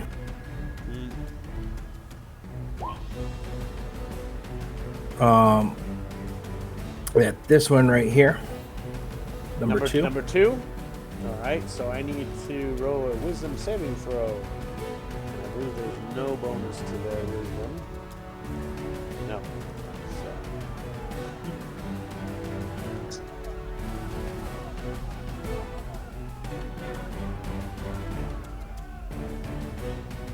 So with that, the look from their mouth, because you can't really, they have no eyes. Look from you looks like the mouth drops open and it begins to try to move away on its next turn away from you. You hear like the effect of the sound is like in making all these weird, like crazy, obviously not coherent like words. He's like, like he's Okay. like he's trying to scare toddlers in a scary story of a monster jumping out and shaking at him, holding his toad and waving it at him. Okay. That's the spell. It's working. It's working. It's working. And then Lycan and Mr. Toadman are going to get behind this beetle. And he's going to kind of look at, he's keeping an eye on Bananas, like, hey. Bananas is holding like his forehead.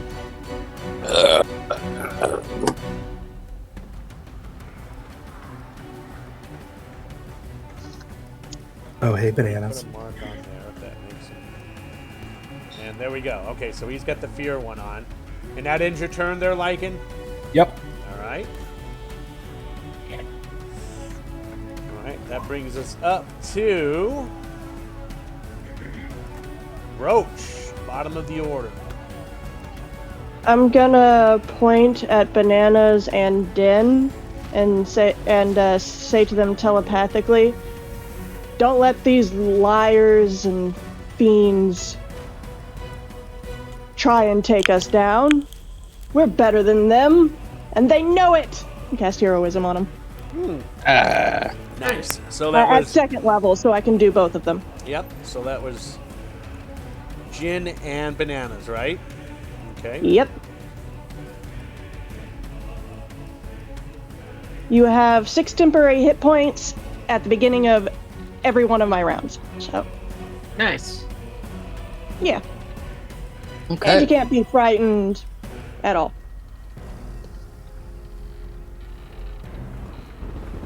Give you a little health boost. Very cool. Thank you. And my beetle's gonna stay by us, prepared to defend if anyone comes around. I'm gonna have the beetle stay by us.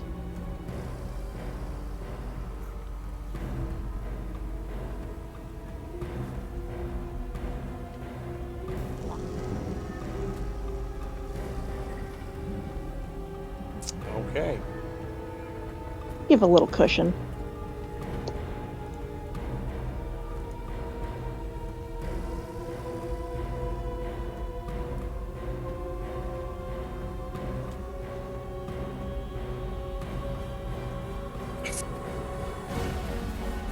Or actually, would that be the start of their turn or the start of my turn?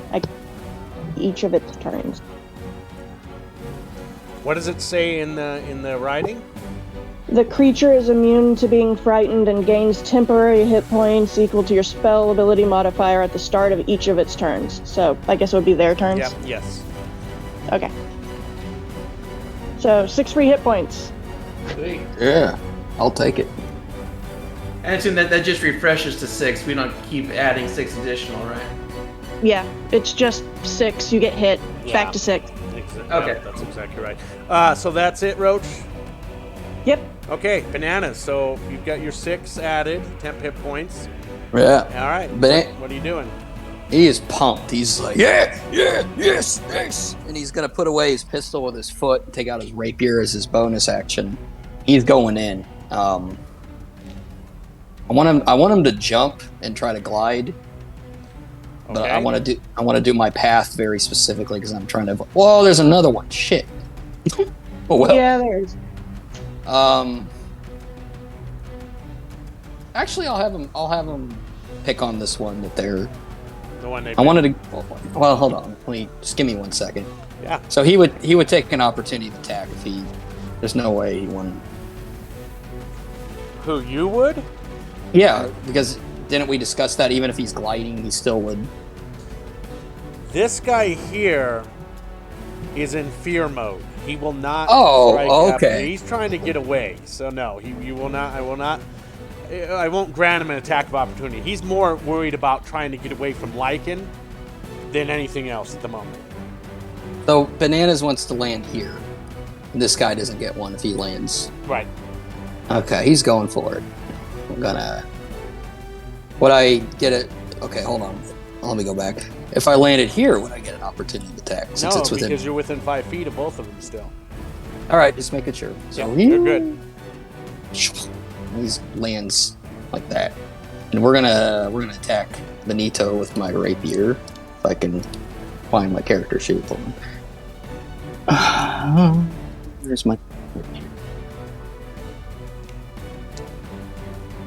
Unfortunately, with all that you have just done, this sweet ass gliding in and swiping at him, you've missed him.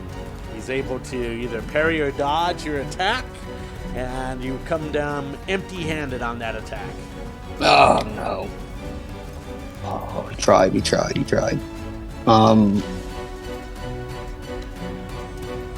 I guess I'll stay there. I mean, I think I could. Hold on.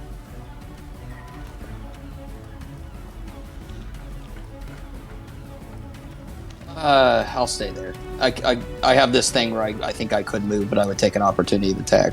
I'll just stay there for now. That's the end of my turn. Okay. Puddles. Alright, I'm gonna put my flump back on this guy. All right.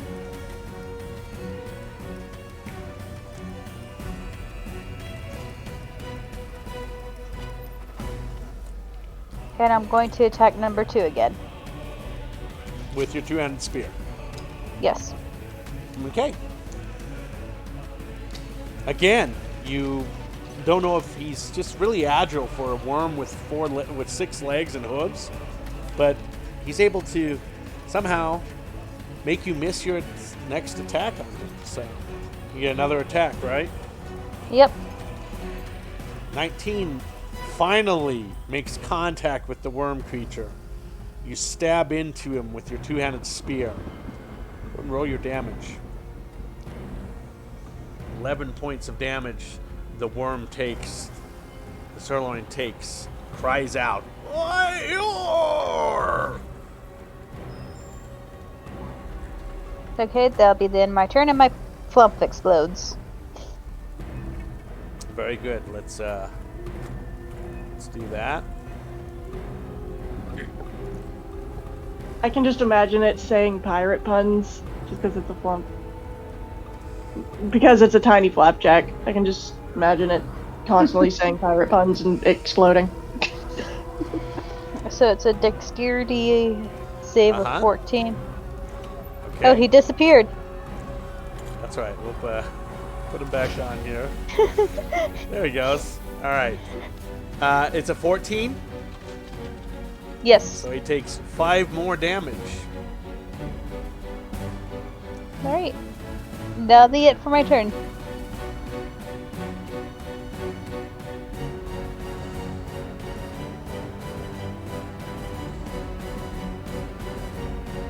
Aha! I didn't know he was concentrating. I did not know that either. I know what it is. It's because I put the purple dot on him. I forget the way my mod's on here for recognizes purple dots as concentration. So, all right. So that ends Puddle's turn. Let's go to Din. Alright, so I yell, flippity doos and whirly bobs are no substitution for good aim. And I take my musket and fire at Benito here. Okay. Aw. The 10. Now, you have something that keeps you from having disadvantage for close range like that? Or were you shooting at Benito? You were shooting at Benito, never mind. Yeah, I was That's what you shooting said, at Benito. It flies past him again, smacks into the back of the wall, into the organic, alien-type fleshiness of the walls. Okay, I'm gonna take a second shot. There we go. And I'm gonna cast Astral Spark to do an additional 3 damage. Are you supposed to do that before or after? Let's see.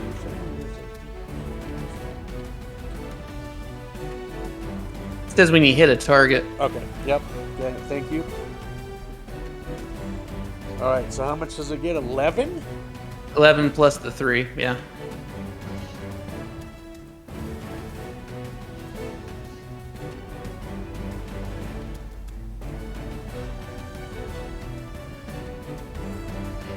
What is the Astral Spark damage? It's just 3. That's my proficiency bonus. It's a 1d12 plus 4? Or is that your damage with the... That's your Yeah, so damage from the musket, right? Okay, so and then an additional 3 points of damage? Correct. Okay, so 14. I got you.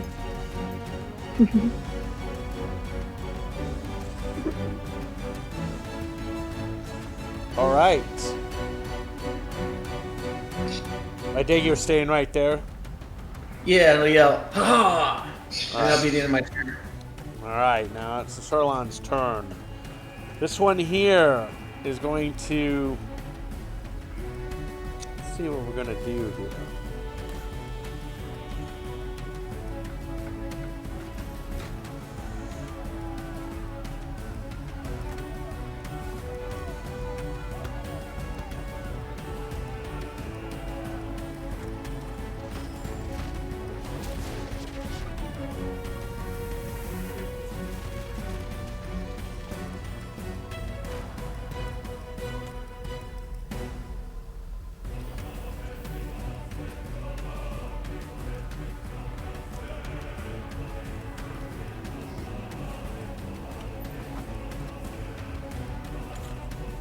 Alright.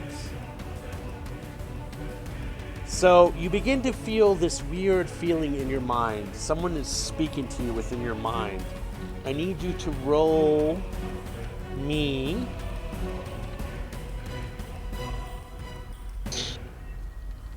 wisdom saving throw. Who, me? Is that me or who is it? You, Din. Okay. Oh. Yeah, with that, you hear it start manipulating. It says, you should move. Move in front of the monkey. Right in front of him, so if he fires, it would hit you and not anybody else. But of course, the monkey would never fire on his own party member at all. You will continue to stay there and keep him from moving. And with that, move yourself in front of Bananas in any way that you can. If you put yourself right here, if you want. Okay. Oh no. And you're going to do everything in your power to keep him from firing off at one of these guys. So with that, that'll end that one's turn, number 2's turn. Number 1's turn is actually just going to attack Bananas. And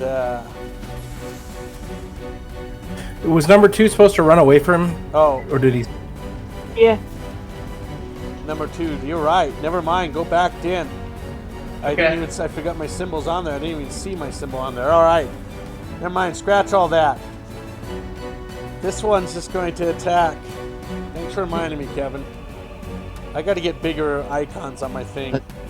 Opportunity attacks. if we Yeah. want. Yep. It was, with the one Rand, does he get it? Yeah. Let's see, 5, 10. Yeah, so he's over here. So Puddles gets an attack of opportunity.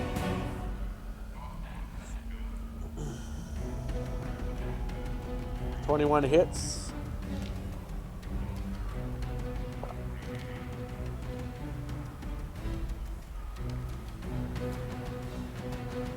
With that, though, hitting him breaks his Wouldn't Din and Bananas get one too? yeah, Bananas. I'm just finishing up. Bananas Okay. gets one too. What are you using? A rapier? Absolutely.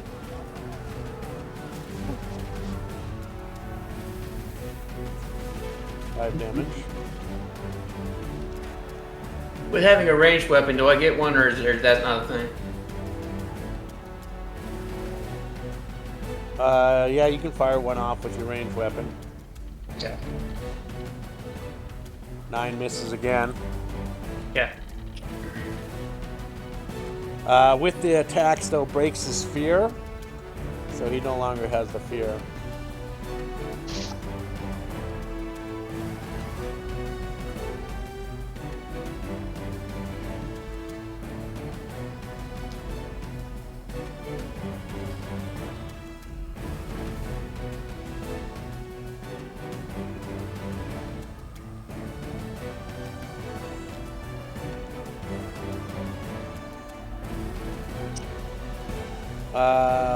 Let me do his attacks here. I don't think I did his attacks yet. Everybody was...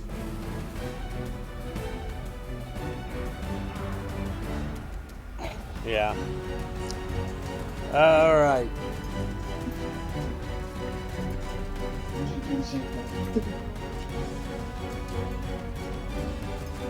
Take the lower numbers.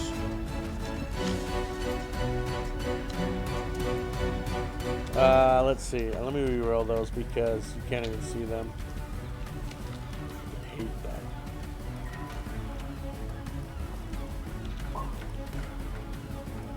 The bite misses you, Bananas, but I believe the claws hit you, both of them. For 10 damage. Yes.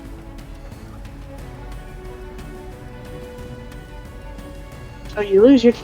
I was temporary gonna say hit that. points, but you only take 4 from your main pool.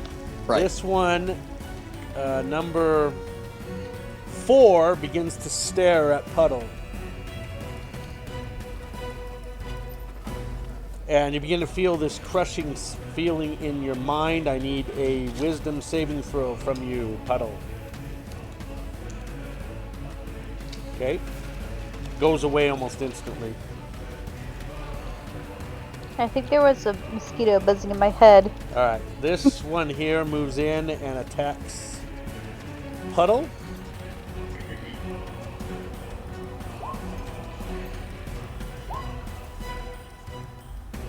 I do believe the 22's hit.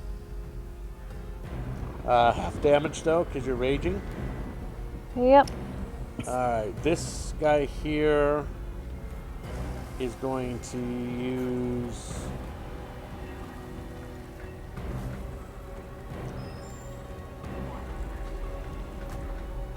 You begin feeling something in your mind now, Bananas. It's like pushing you to do something. I need a wisdom saving throw.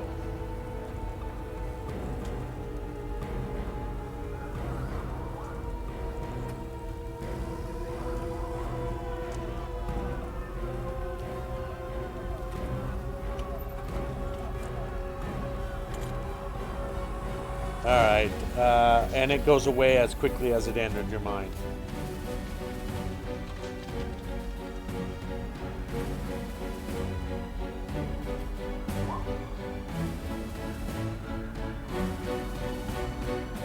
Lycan.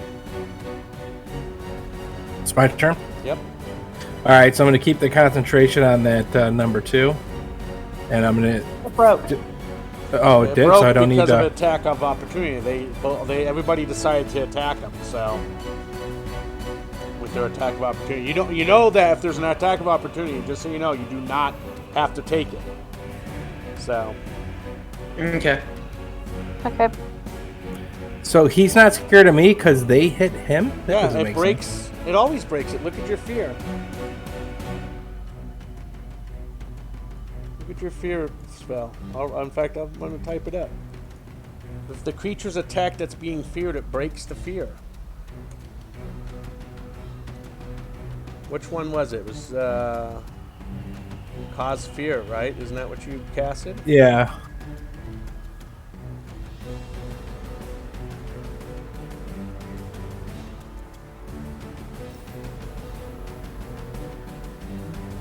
I think it's that they attacked me, but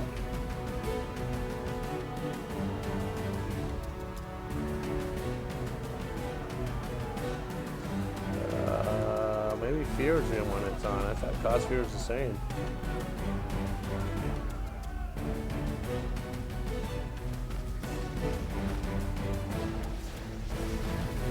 that's all right. I'm going to cast. No, we'll leave it on there. Go ahead. It's still fear. Yeah, it's different. Fear's different. All right. Well, I'm going to keep concentrating on it, and then just use a cantrip then on number 1 here. Yeah, my fault. From the fear. Well, before that creature's turn is over with, though, he gets to try to do a saving throw first. Anyway, what are you doing now? I'm firing just a firebolt. At the same one or a different one? Oh, number 1.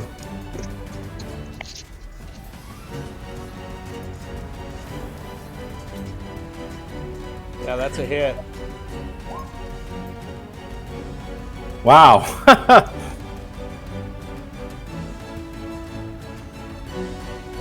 It was a really small firebolt.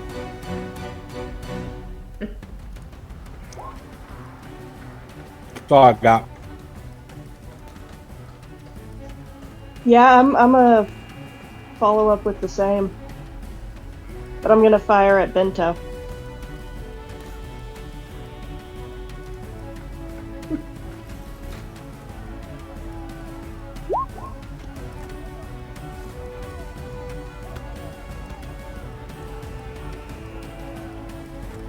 I'm firing at Bento. Yep, 17 hits. Slightly larger. Not much.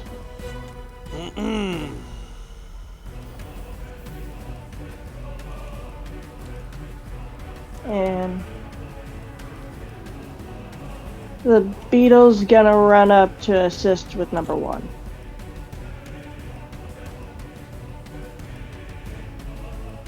He's not gonna attack, but he's gonna prepare to deflect.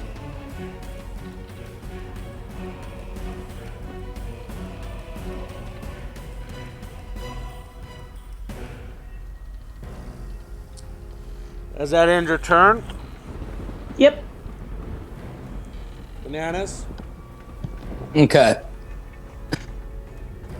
I have 2 questions about something real fast. So the Hadozi has the feet action. Hold on. Where is it? That. If Bananas pulls out a flask of oil, would he drop it on the ground? Like, would it shatter?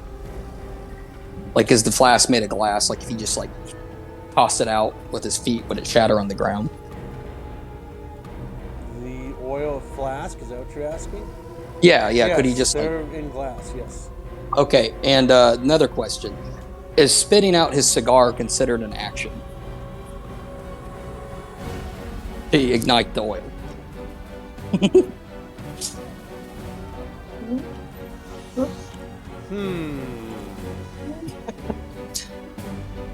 Yeah, I think so. It's an action. Or a bonus action or whatever, you know? Yeah, but he's already used his bonus action with his feet, so if we do decide that, we would say, yeah, I would probably say it's an action since it's lighting a source that causes damage, could cause damage. I gotcha.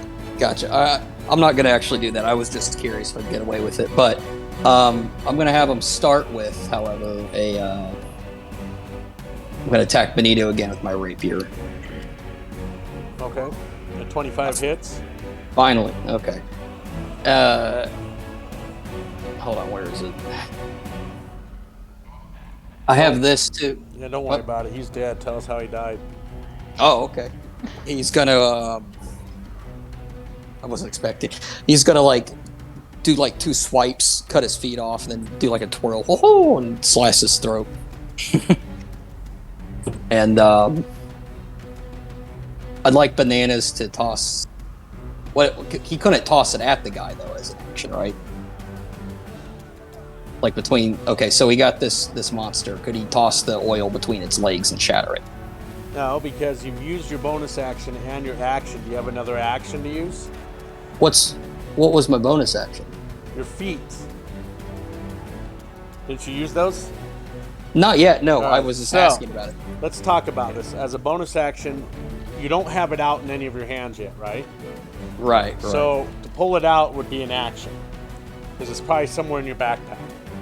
True. All right? So that would be an action or bonus action.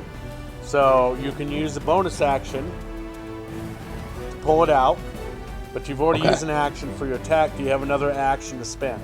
Yes, I do, but in this case, I'm going to use my bonus action to just disengage and come back behind the tanks, and I'll save that idea for later. Okay. All right, that ends my turn. All right.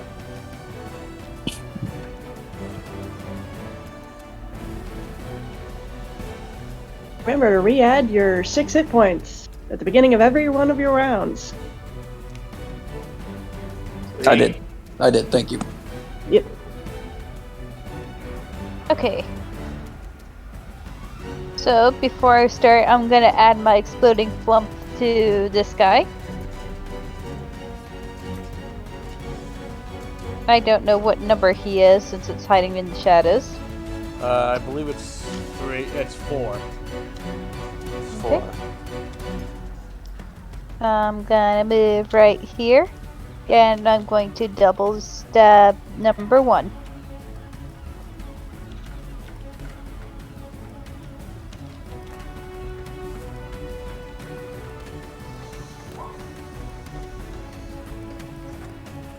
First attack misses. Second attack hits. Taking 10 damage. And I'm not gonna move anywhere, so my flump explodes. Now, is it just in 5-foot radius, or is it more than that? Because I want to know if there's basically extra damage on number 3 from it. Oh, okay. Here's within 5 feet of a creature of your choice, within 30 feet. Spirit explodes, and each creature within 5 feet of it must make a dexterity saving throw. Okay.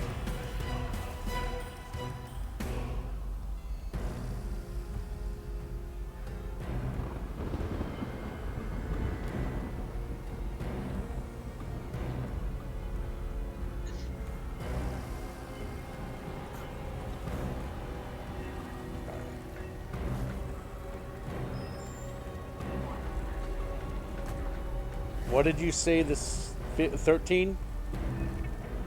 14. 14. Alright, so they both save. Dang it. So they don't take damage. Yeah. Alright, that'll be the end of my turn. Okay.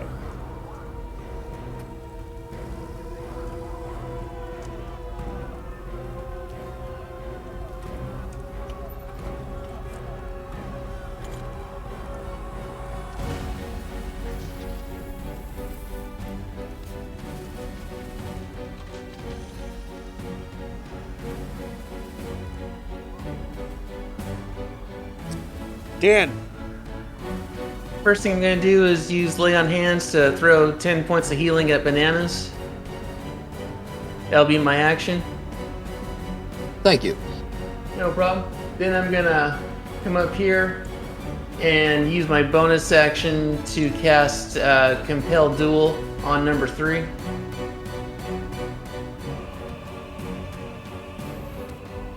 It's like, get over here, worm!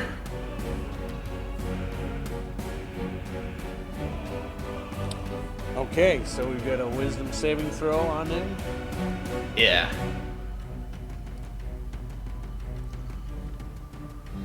He saves.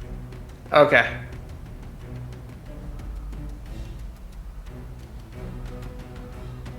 Okay. And so another nothing from that. Alright, that ends your turn. Yeah.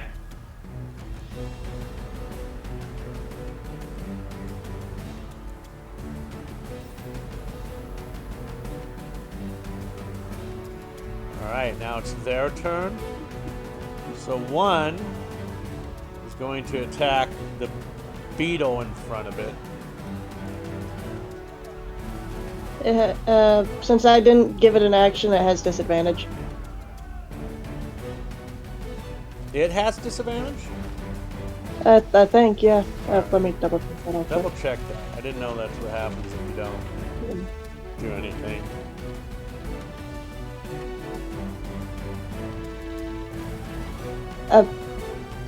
I read on the I read somewhere that if you don't make it take an action, it automatically takes the dodge action. Hey. So one of my rolls has a disadvantage, is what you're saying, right? Yeah. Okay. Yeah, it's in the stat block or not Okay, stat that's block. fine. I'll re-roll the first, the bite. I'll re-roll that so we have a disadvantage with it. Re-roll it.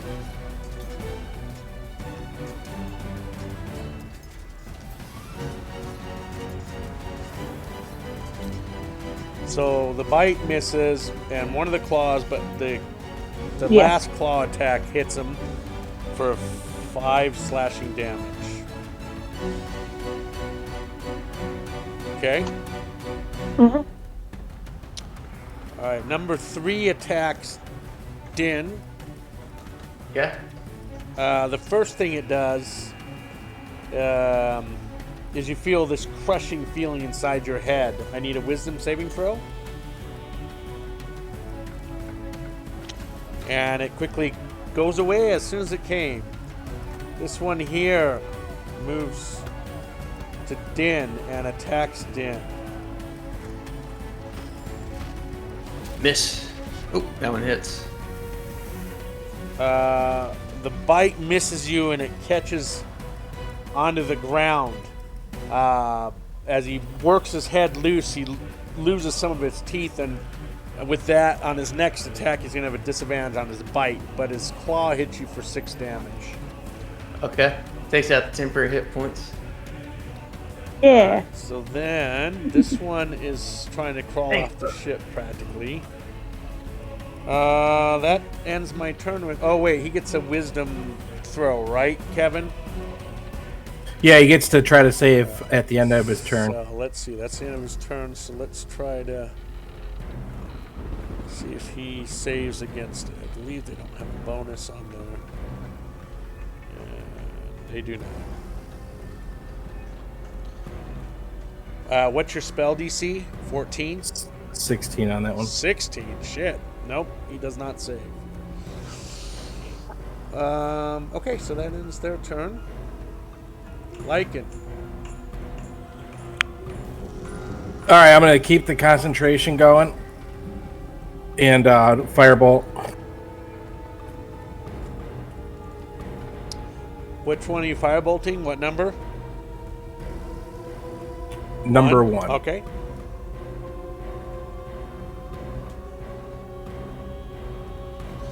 $11 misses as it goes flying past him and splashes up against the organic alien fleshy walls and dissipates. Yeah, and he's like, "Get your damn beetle out of the way."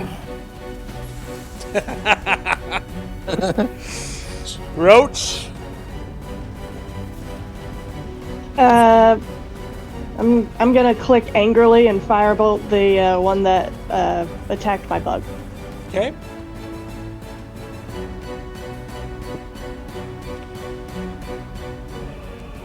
That also blasts past him and dissipates as it hits the walls of the ship. I didn't know firebolt could do that much damage.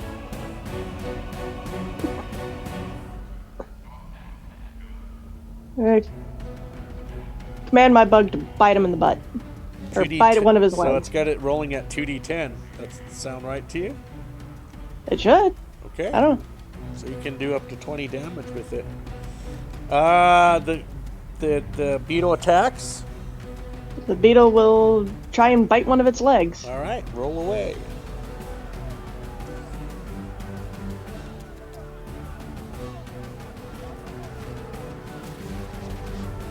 Misses too. Bless you. 14 Bless you. misses. Sure. Also. All right. Bananas. Yes. Sorry, I was reading. All right. You know, sensing some camaraderie with Din from being healed, he's rushing in to help him. He's gonna take a swing at this guy with his rapier. Okay.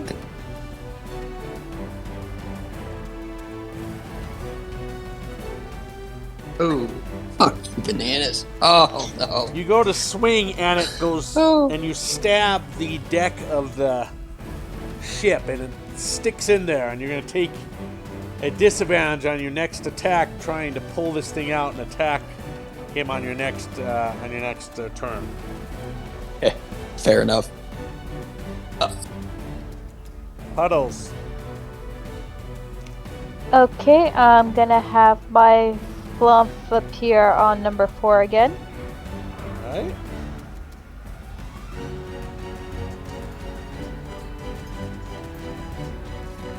Okay.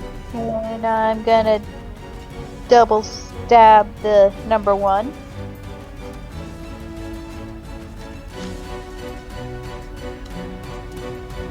Both attacks hit. Nice. First one and second one. Sweet.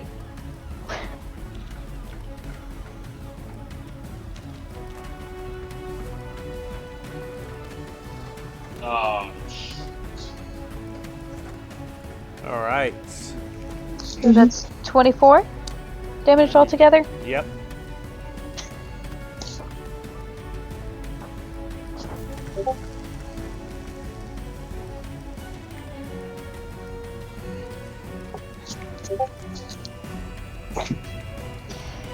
Okay, and that'll be the end of my turn, so my flump explodes. All right. So let me ask you this: on that, is it enemy only, or is it also any creature within 5 feet of it? Ah.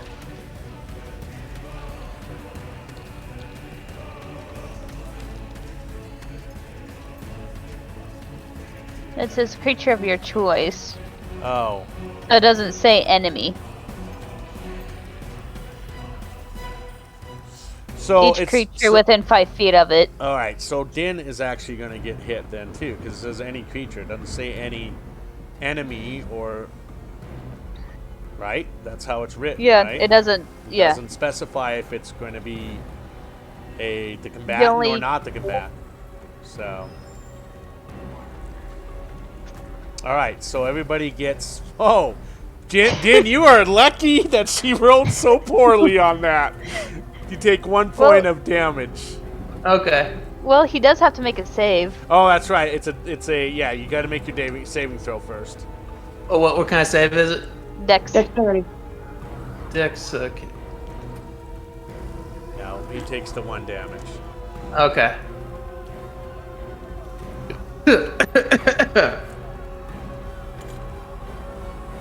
The other 2 save. They do not take the damage. Okay. Okay. Plus, the good thing with this character, I can't critical hit with inflict wounds. Yeah.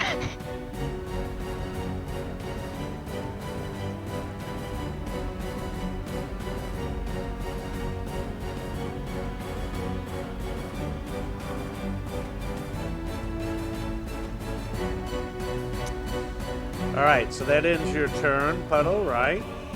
Yes.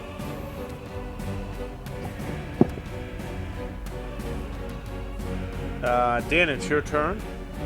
Okay. I've kind of a disappointed look on my face, and I stare down at Banana's rapier on the deck.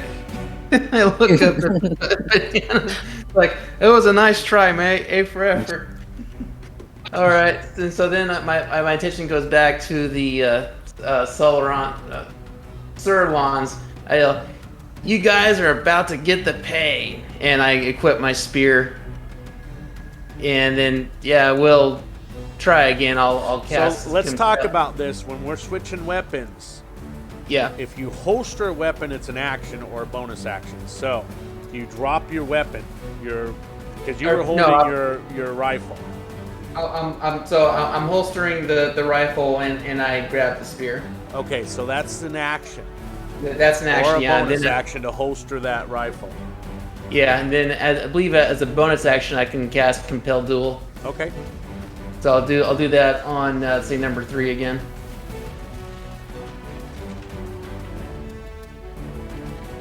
Wisdom.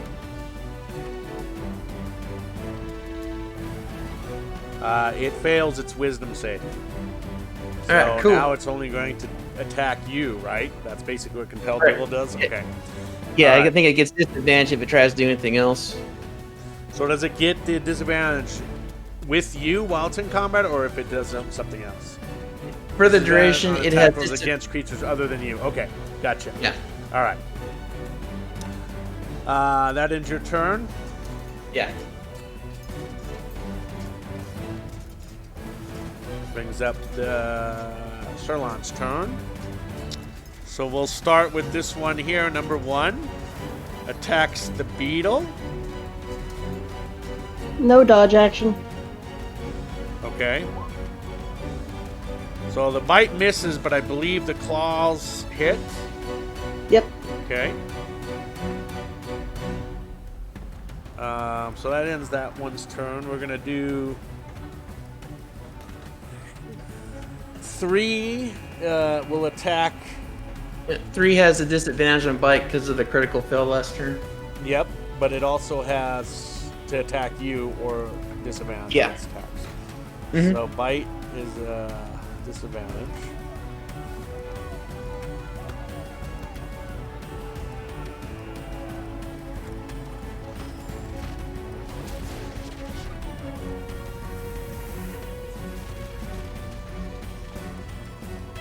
Okay. Missed. And then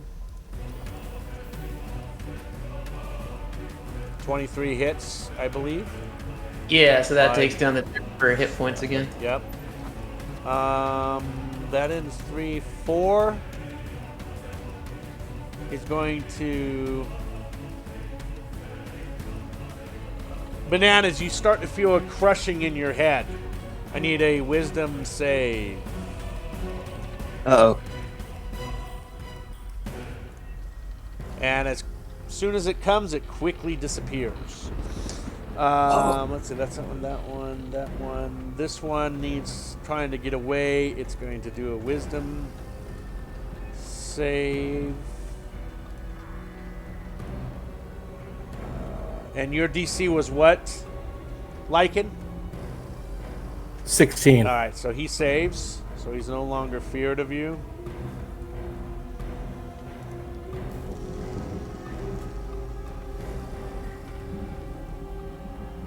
Okay. That ends the turn.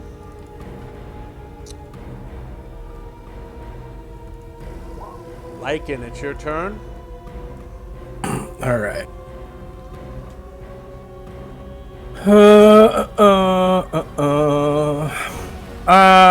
I'm gonna just keep firing a firebolt at this thing until it's dead. Okay. That is a hit, finally. All right. Damage. All right. Tell us how it died. Went right in its poop shoot mouth and just his head kind of blew up a little bit. Nice. Okay. And you just hear Lycan go, "Get him!" All right, and you're no longer concentrating. That was your spell. So we're gonna move that. All right. That ends your turn. Roach. I'm gonna move forward, kind of pat Din on the back. It's like, keep at him and cast Cure Wounds Okay. at first level.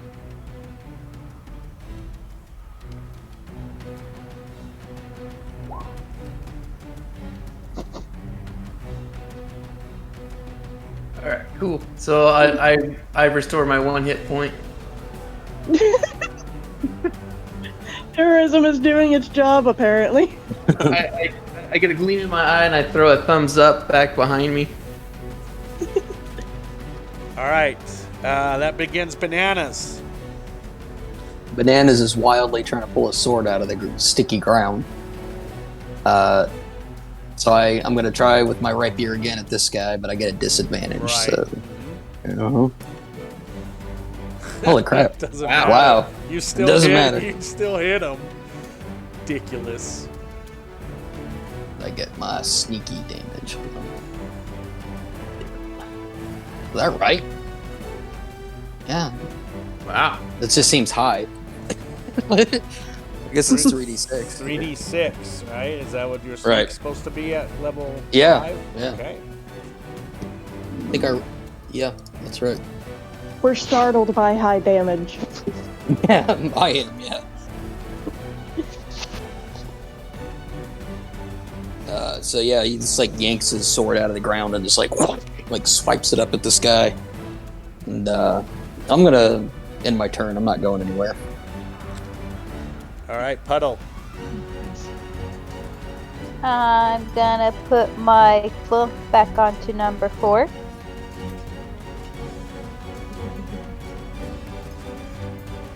And I'm going to double stab number 3.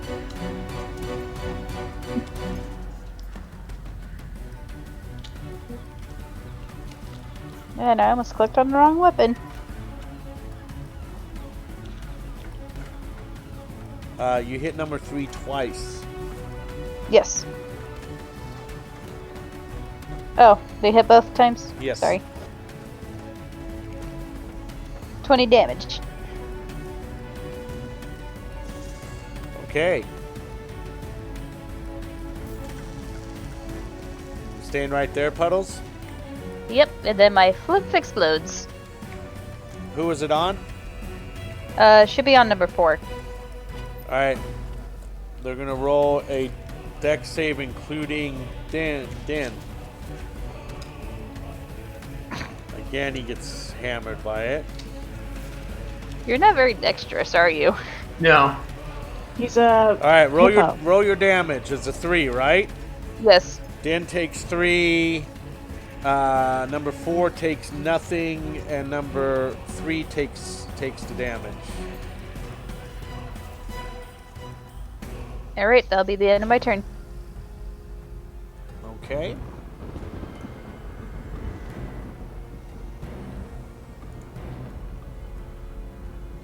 It's You skipped in. Den's turn, right? What's that? It's Den's turn now, right? Yeah. Okay.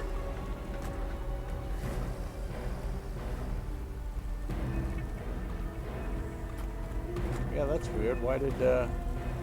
Yeah, go ahead, Dan. Alright, cool. So refreshing my hit points. I'm gonna take my spear and stab at number 3. And I'm gonna cast Astral Spark on that for an additional 3 damage.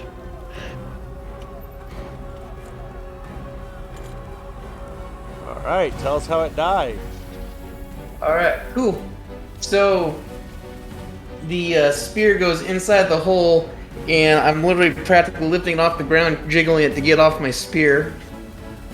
And all the damage I'm doing that kills it. And then I turn around, and for my second strike, I go at number 4. 20 hits.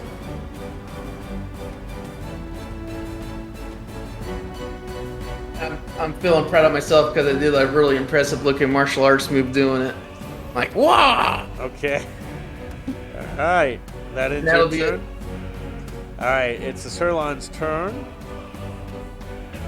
So this one here is going to, again, you feel a crushing feeling in your brain there, Bananas. I need a wisdom save.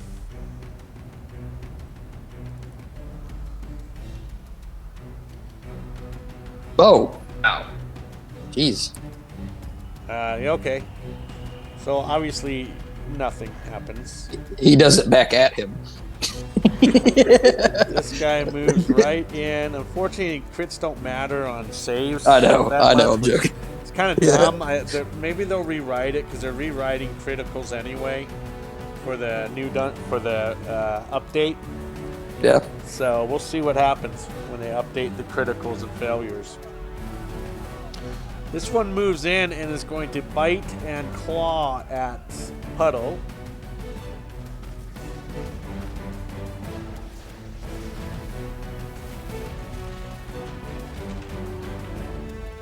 Okay, the claws, 2 claw attacks hit. Yeah, so half damage. Aren't you raging still? Yes. So half damage.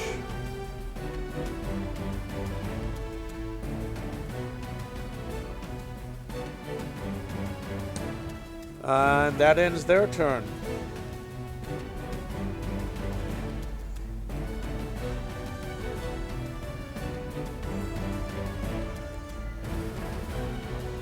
brings us to Lycan. All right.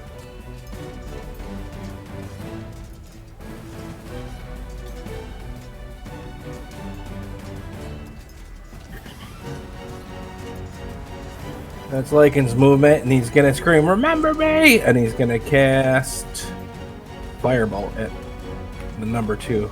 Okay. You That's hear him definitely hit. You hear him giggle like, "You remember me?" Tell us how he died. He died like looking in pure terror as the firebolt hit him right in the mouthpiece, side of the head, and just singes him to death. Lycan's just smiling, looking around.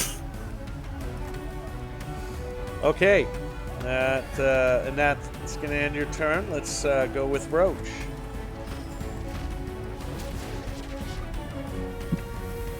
I'm gonna give Bananas the same treatment I just gave Din. Cure wounds. Okay. Step up and cure wounds.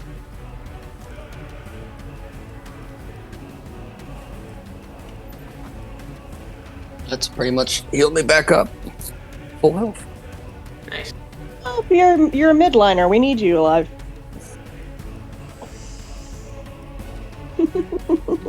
All right. Bananas. Oh yeah, Banana. See, there's this one left. He's cornered.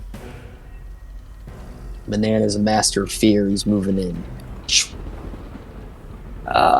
Where is my rapier? Master fear. 12 misses, unfortunately. Well, Bananas. Dodges. Yeah. I'll use the disengage and I'll take a step back just to be on the safe side. Okay. And that'll end my turn. Puddles. I'm gonna move. Well, I'm gonna put the flump back on number 4. Okay. Then I'm gonna move up here. I'm gonna look at Bananas real quick and let Puddle show Flying Monkey how it's done. And I'm gonna double stab the worm thingy with the spear.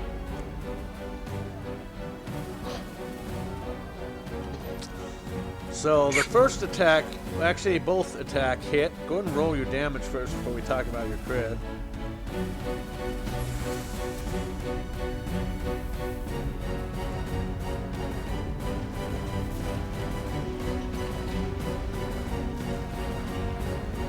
Nice 26 points. Wow. Okay.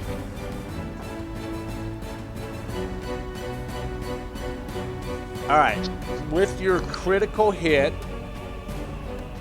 you are going to roll additional damage on the spear. So whatever the spear, just go ahead and click on that.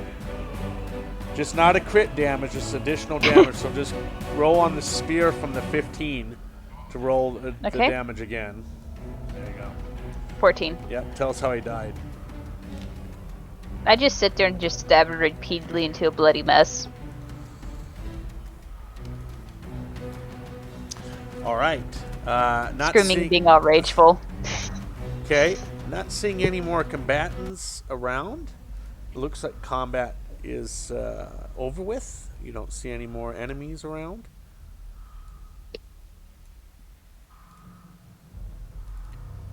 Cool. I'm gonna equip my musket again. All right. Gonna What's look at Bananas and say, "That's how it's done, Flying Monkey." I'm using Lay on Hands to refresh my hit points. All right. It's almost 8 o'clock. Why don't we take a 10-minute break, and we'll come back at 8:05. Sounds good. Okay.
Cogsworth is unfucking believable.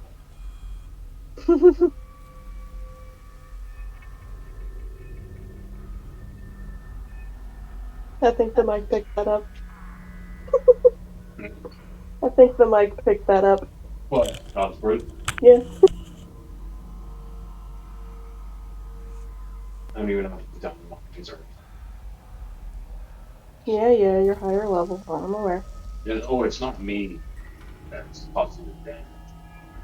It's Cogsworth.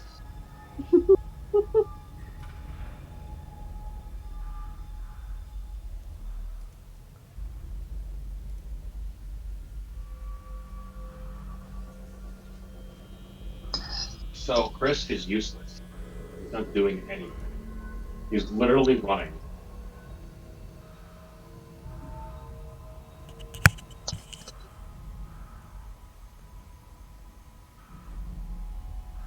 He's hiding behind my armor.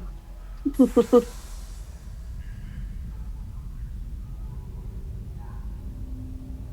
gross.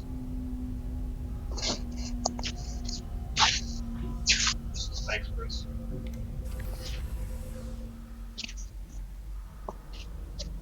Hey, Lars, you there? Yeah, go ahead. Yes. Ooh, quick question. I just realized today, for me, Ben fell off the face of the earth 3 or 4 years ago. Just curious, everything's cool with him? Ben fell off the. What? Oh no, I've not heard of anything about Ben at all for the last 3 or 4 years. I just realized Oh. that today. What? Yeah, Yeah, he's doing fine. Yeah. okay, cool. Yeah, absolutely. Yeah, he's doing fine there. He's remarried, and so Okay. they live in a nice house in Aurora, Awesome. off of Smoky Hill and what is that? Chambers. Is it? No, not Okay. Chambers. Not Chambers. Oh gosh. I don't know if you know where it's called the Shenandoah. It's right by Smoky Hill High School, basically. I don't know if you Okay, remember that area. I feel like I've heard of it before. Yeah. Yeah, if you remember that part of Aurora or been to that part of Aurora, yeah, that's where they live. Okay. So, Cool. yeah. Yep. So they're doing fine. Yeah, Okay. kids are growing up and everything. They're all teenagers now, and Oh wow. yeah. So Yeah.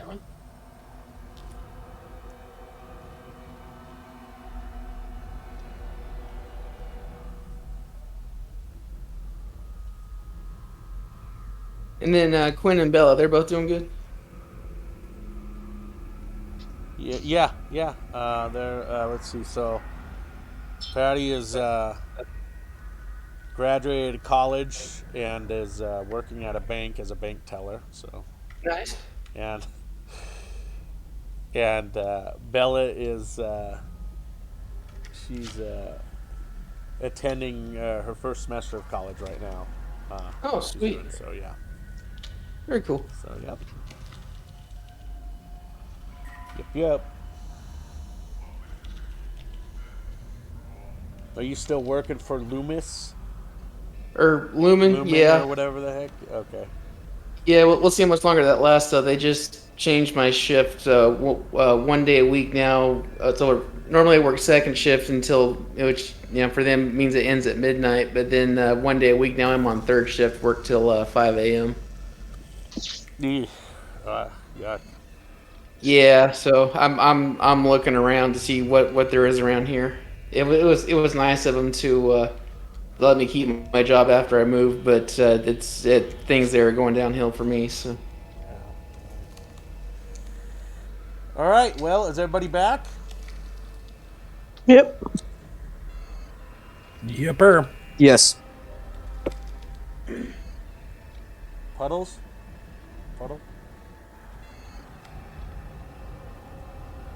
Sabrina. Yes, I'm back. Oh, okay. All right. So, like I said, you have destroyed the threat on this deck that you've entered on this Nautiloid ship. What are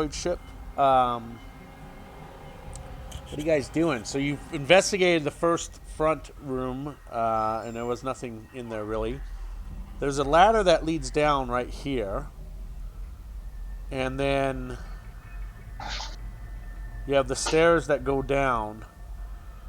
And the stairs also go up. Okay. Is there any loot to be had? They don't have anything on them at all. They have nothing. Okay. Do they have skulls? You could cut out. Well, no. I think they're going to be like, bless you, they're like worm-like. So they won't have a skull in them. So they might be like sharks, and the only bones are their jaws and teeth. Right. Nothing else. Yeah. Okay. Exactly. Never mind then. Bananas is gonna reload his flintlock pistol, and then I'm gonna go stealth.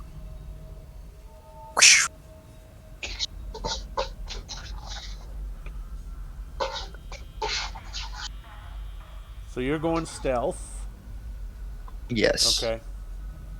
And I'll start poking around. At about this time, heroism drops. Oh, Okay. right. Good point. And I guess I'm no longer raging. Because heroism only lasts a minute.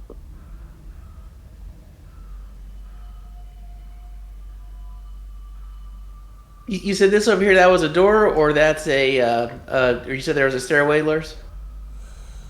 So this middle stairway here goes down, and these two stairways go up that are on left and right of you. Oh, okay. Bananas will look over it and say, up or down. Well, I feel like we've already been up, so let's go. And there's a ladder right here too. I forgot to say that, but yes. Did we enter the room through the ladder? No, you actually No, this is top entered deck. from the side, I believe, on the port side. You entered from. Okay, so I'll be the first. I'll go down the stairs. Okay. Move it down.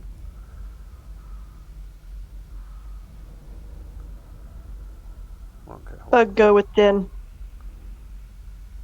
Oh yeah, I'm following too. Should have said All that. right. So. Same here. So who's next? Roach, you're behind Jen? Yeah. Jen? Okay.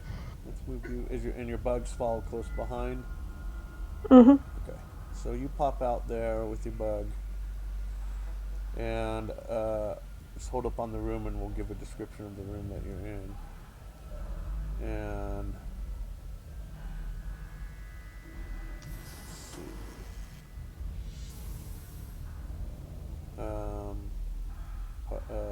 let's see, we got bananas. Yep. Let's see, we have Huddles and Lichen, right? Yep. Okay.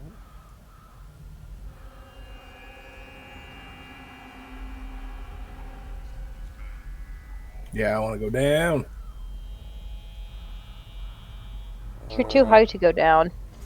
All right, so Whoa. this looks to be the battle deck. You were on the bridge deck earlier, and hold on.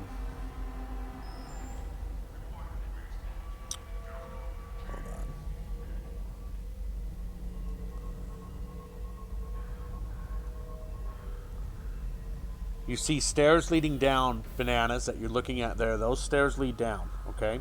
You see there are multiple doors shut on this thing. The same of those slimy, like skin flapped doors that are covering them. And so, with the area that you're standing in, Din, we'll give a quick description of the area. Okay.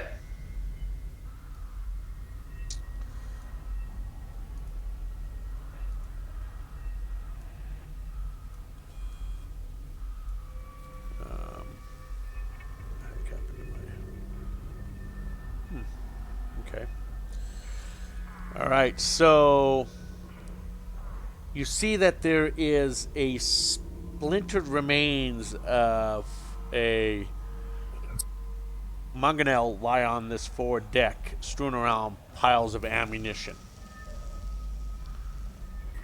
Okay, so it's no longer usable. You can kind of look through the stacks of ballista bolts and few clusters of the mangonel stones are there. If you are interested in salvaging this ammunition, you're welcome to do that. There, as you salvage through the ammunition, you find there are 40 of each kind. There are 40 ballista bolts and 40 clusters of, or 40 stones of the mangonels. Yeah, I'll see if I can take the ballista bolts. Just the ballista bolts? Alright, so Yeah. You don't have an angle. Andor. 40 of them.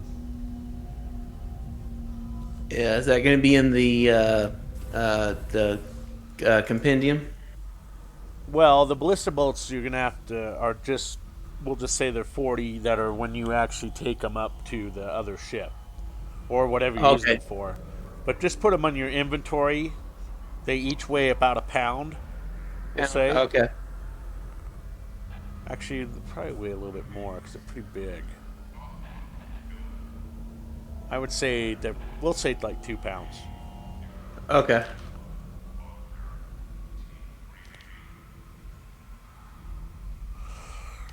All right, like I said, so then you have you have a couple hallways here. You have a couple of these closed doors with the fleshy material across the door, which is their door, and there's a door also right here.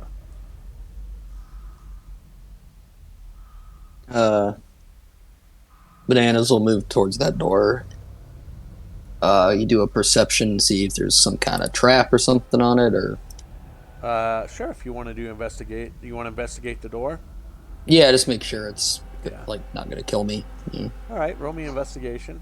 Looks like it's a typical one of those fleshy doors that have throughout this ship. It is shut. Are you thinking about opening it? Yeah, I wanted to go see, All right. poke around. As soon as you think to open it, it opens up the door. Oh.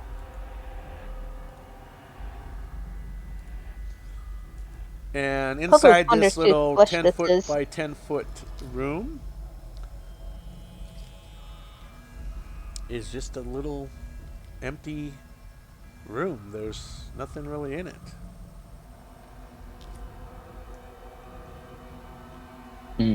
I can tell you what it might have served purpose of. It just looks to be like a storage room. There's nothing inside of it. Do I need to do a perception? I don't know. What do you want to do? What are you looking for? Just see if there's any secrets, like a loose panel, All right. or I don't know. You look around the room. Go ahead and throw me another investigation check. Oh, investigation, or No, it doesn't matter. I'll take the perception. It's fine because there's nothing in the room. It's just a room that looks like it might have been a storage room. okay. Well, Like it's gonna go, hey, what was in that room? Absolutely nothing. Nothing. Bananas. What was in the room? So he just looks at him. He says, "Mushrooms. You better go catch them. They're running away. They're running away fast." Oh, we think we're funny today, don't we? Lycan's gonna get real close to him and deliberately take some mushroom spores out of his hand and deliberately put it in one of his pockets. Banana's just so used to it now. He just rolls his eyes. Rolls his monkey eyes. Ugh. Changes the subject. Where's that other door? Where's that other door? What do you got going on over here, bud?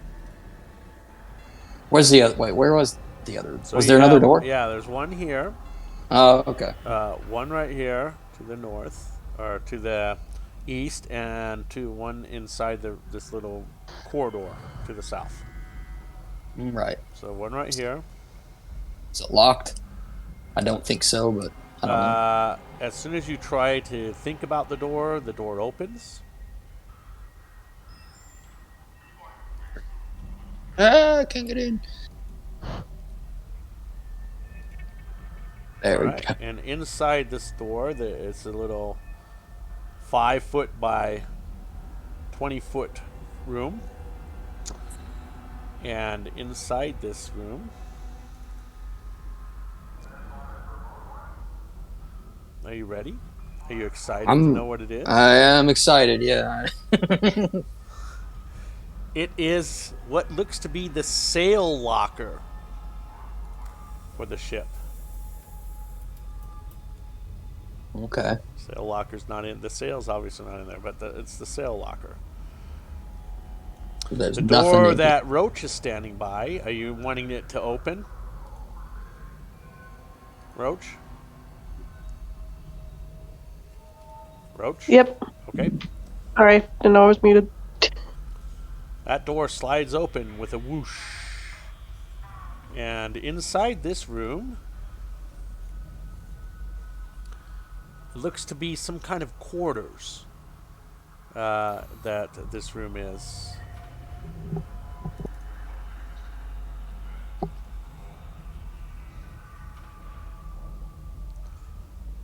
Anything interesting in there? No. It's just weird, not typical humanoid sleeping arrangements or quarters. They're more like these, possibly less alien because there's actual beds in it that look like beds to sleep on, but still weird to you, very unusual, something you're not used to seeing. Mind players wouldn't have slept in these kind of beds. So Those catered for giant mind flayer well, heads. no, they're more catered to their thralls, is what you're thinking. Okay.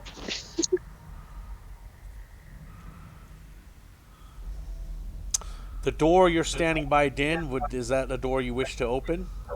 Yes, please. All right, so it opens, slides open with a whoosh. And again, they look like quarters, probably for thralls. Okay, is there like a sheet on this bed? No, there's no sheet on the bed. What do you want to do with a sheet, may I ask? I was gonna draw a banana on it and make it into a do-rag and hand it to Bananas. Okay. So there are some stairs that lead up here that you think go to probably part of the battle prow. You assume you've been on different ships. That's probably leads up to the battle prow, which is just where there would be another ballista or something like that hanging out. So, like I said, there's stairs that lead up to where you just were, which would have been considered the bridge deck. Which, speaking of, you're not sure where that Spelljammer helm would have been if that was the bridge deck, possibly in that empty room, which means the Spelljamming helm was removed at some point. Remember I told you there was an empty room when you first went in there? Yeah.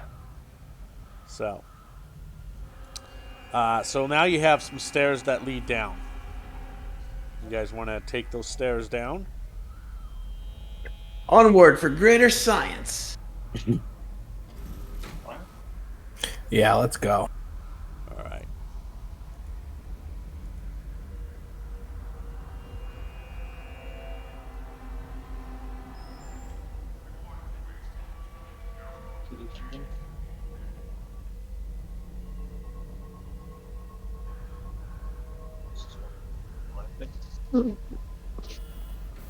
All right, so you take the stairs down. Who's going first? Bananas? Looked like Sure. he was the first one there. Sure. All right. We right you behind enter him. to a very large area, open area. Who's behind him? Din. I don't even know where your token's at. Oh, you went underneath Roach. Okay. Okay, my bad. All right, and then who's behind Din? I'll be behind him. Okay. Be bringing up the rear with Lycan. Okay. your beetle here in a moment.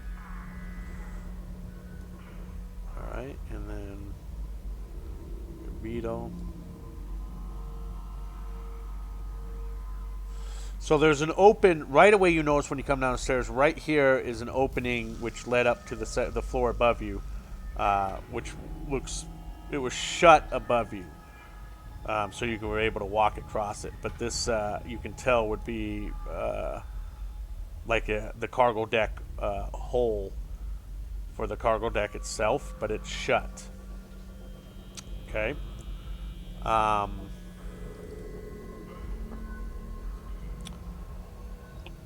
This cargo hold looks and smells like a slaughterhouse. Bodies lie strewn about the deck, and the floor is stained with blood.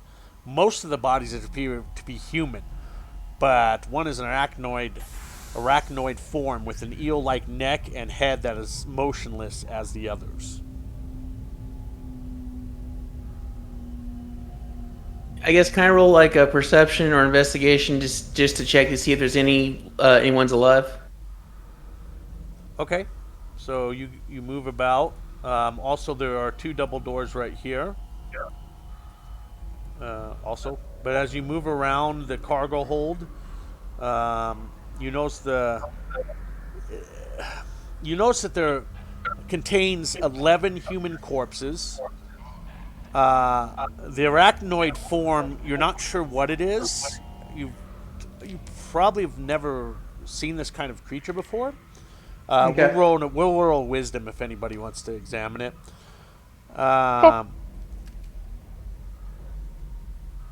So with that, the bodies are in varying states of decay. We'll roll actually an investigation. I'm sorry, not a wisdom on the bodies. No, so that was the arachnid. Bananas for the win. Oh yeah, bananas, you're jamming. So Roach, you check over the puddles. Not much better. Holy cow! We're not very smart. Do you want to go ahead and take a No, gander barbarian. at it there, Lycan? Throw me an investigation. Okay. Lycan's gonna go over and just kind of like Nat one. smell it and be like, okay, let's see here. Gonna give himself guidance. Oh, okay. Cheater. What is the guidance? A 1d6? 1d4. 1d4? Okay. Ooh, 14.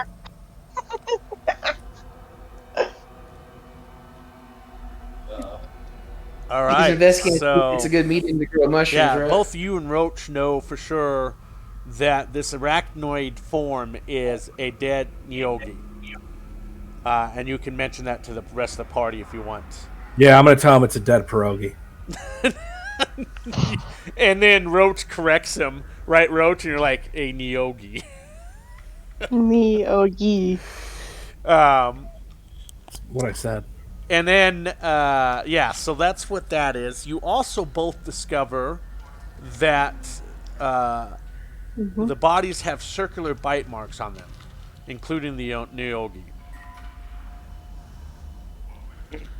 You also see there are several scimitars and crossbows that are scattered about the room. And the corpses show no evidence of having been struck by them. Who wants to... you can throw a medicine check if you want. If you want to go investigate further on these bodies, that's up to you guys. Sorry. Yeah. You hurt the body Sorry, more. that was loud. Did you determine that the What is humanoid biology? The Nyogi died within the last 24 hours, and the freshest human corpse are at least 3 days old?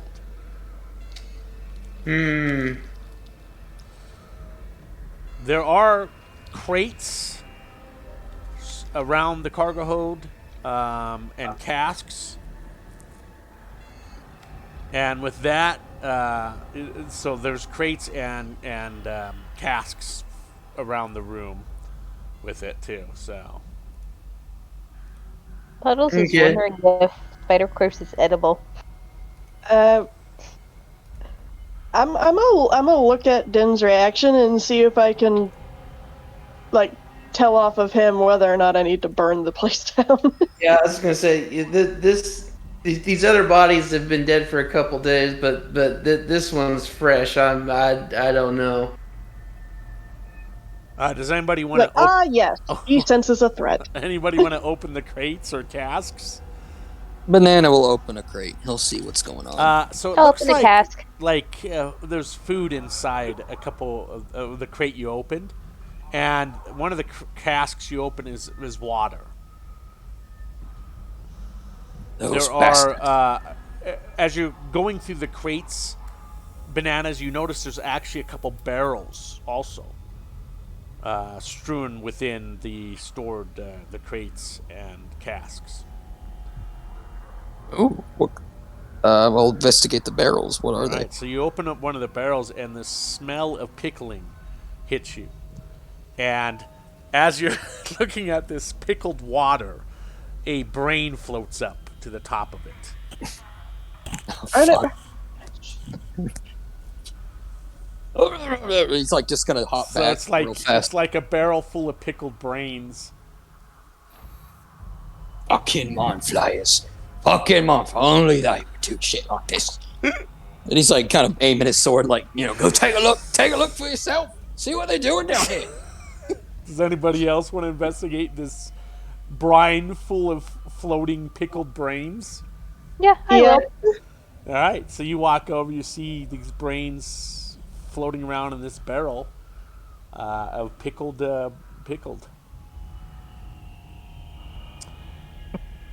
So you have more. Out of curiosity, I'm gonna consume one. Oh, okay. So you suck it into your body, and this grayish greenish brain is floating around inside of your. What is your color? Blue. Yeah. Blue body. I'll just look at her and say, "Well, It almost tastes like pickled eggs. Do you guys want to search the corpses or anything like that, or just leave them be? I'm inclined to say leave them be. Let's not defile the bodies any more than they already are." I don't mind. I'm gonna investigate them. Okay. All right, you kind of investigate and search the bodies. On the human corpses, you turn up a total of 23 gold pieces and 117 silver pieces of loose change. And one of the humans was wearing a bloodstone ring. Okay. A bloodstone ring.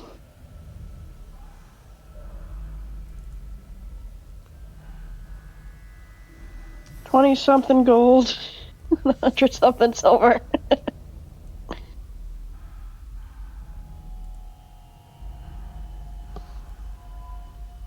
For this trip, you guys can exclude me from the loot table.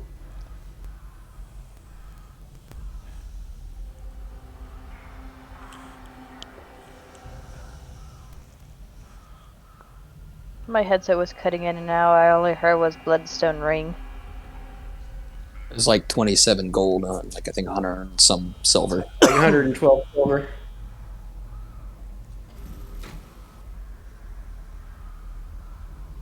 So 112 silver.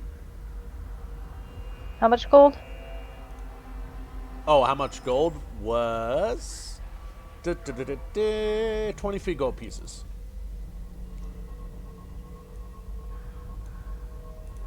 And a bloodstone ring. Yes.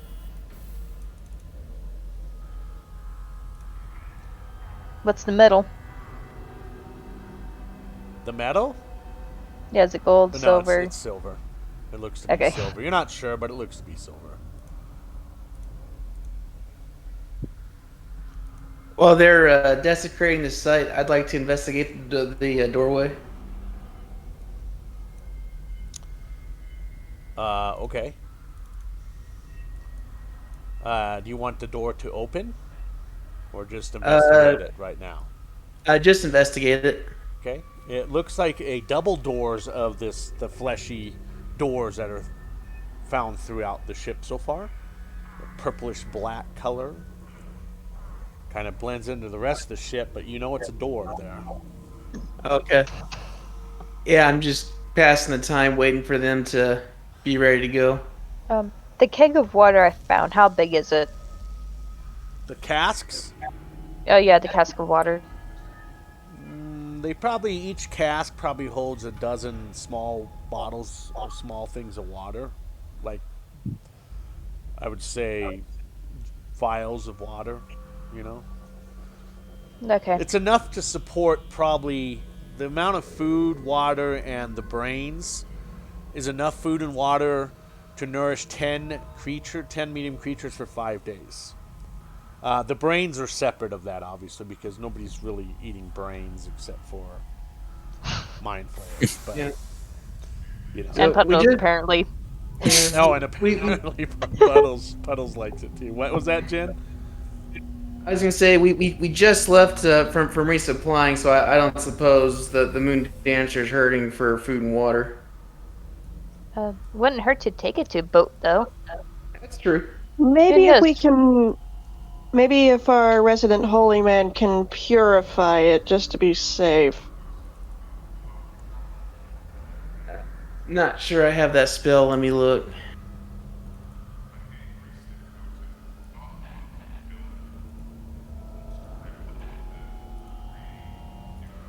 I know the cleric has it. I don't know if the paladin would. It was an option for Olga, so. No.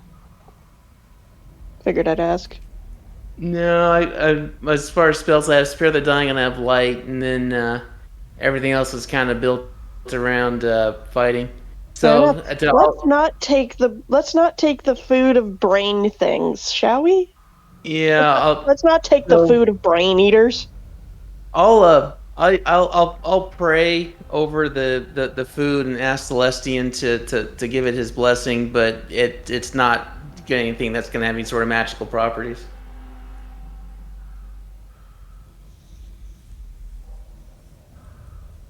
Lycan's like munching on a mushroom, looking at everyone in confusion, like, what the fuck? Your mushrooms are safe. This food is contaminated.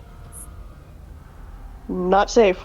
You don't think Yeah, you guys don't think the food and water is safe? There's a chance it's not. Okay. Brains are pretty tasty. Well, then Puddles can have it all. Because Puddles has no brain. Except for the one floating around in her stomach. Technically, I have two. Because I still have the Hidoshi head in my body, too.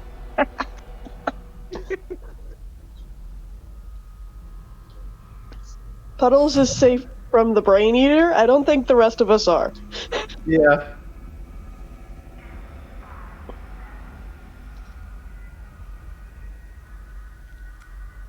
So let's just leave it since we can't confirm it's safe. I'm okay with that. What do you guys all think? Puddle suggests we at least bring water. Well, let's see what Puddles can you sample the water and tell us if it tastes okay? Okay. Puddle takes a huge swig of water. Yeah, and it just empties into your bluish body, your jello body, and mixes around, splashing around with the skull and brains, whatever else you have in there still. It doesn't affect you, other than it replenishes your hydration. Tastes like water. Yeah. Lycan's lake gonna water, start not- Lycan just starts laughing like ridiculously. He looks at everyone and like kind of quiets down. It's like, oh, sorry. I guess like I water. guess I don't Like understand lake water, what the not confusion is seawater. here. Bananas is just like, yeah, water usually tastes like water, doesn't it, Puddles? Tastes like lake water, not seawater. Ah. Oh. Okay. All right. How many casts of water are there? So there's probably a good 10 of those. All right, well, let's clear the ship, and then we can have the people come and grab some supplies. Did you want to try the food too? I'll eat some of the food. All right, so you pull out some of the food, and it's mostly hardtack, but things that don't go mold really fast, and it would sustain you. It's not the super tastiest stuff in the world, but crumbs of pieces of hardtack are floating around your body too, kind of turning into mush from the water and the brine that was left on the brain, so you get this mushiness floating around your jello body. I'm okay with being the only one super paranoid about eating after a bunch of brain eaters. I'm okay with that. Bananas isn't gonna do it. You guys are crazy. Speaking of that, there are And- bananas in one of those crates. Did you want a bananas? No, absolutely. Oh my god, like Lycan's gonna grab one and be like, yes. Absolutely not. He's just So I like, just read I don't think it would do much to me since I'm resistant to poison. Yeah, I not knowing that, I'm gonna say Din is satisfied, and I'm gonna attempt to take the 10 casks of water. All right, so now water weighs 8 pounds per gallon, right? So you got 10 casks. There's probably see, we've got Let's 12 come back for it flasks and of test it again. So we'll probably look Make at sure nothing fucks with it. 16, probably at least 16 pounds per cask. And there were 10 of those, right? Okay, well, it's not saying I'm encumbered, so I guess I'm good. That'd be 160 pounds. Yeah. What are your strength? Strength is 19. And total weight's 381. Well, you should be. This is 15 times your strength, I believe, is what. Right? So. I don't recall, Let me look at this here.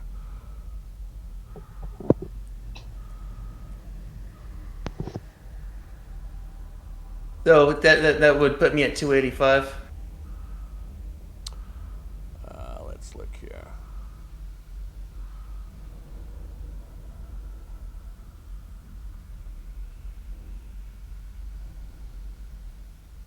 Oh, plus I got hippo build. Oh, what does that do? Let me find it here.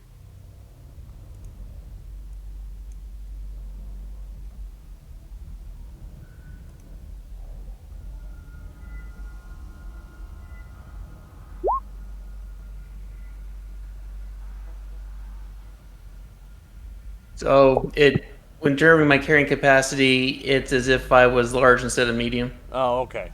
All right, so you should be fine. So, because it's strength multiplied by, strength multiplied by 15. That is the amount you can carry. So, but you've got hippo build, so you're okay. Okay. Okay. All right, so you're carrying the water with you already. You obviously don't want to come back for it. Yeah, just I feel like in a lot of these adventures, we're in a position where we have to rush to get off whatever the ship is, so best to get it now. Okay. And also it makes it easier to make sure no one else fucks with it. Exactly. We don't need to come back and see us growing mushrooms or something.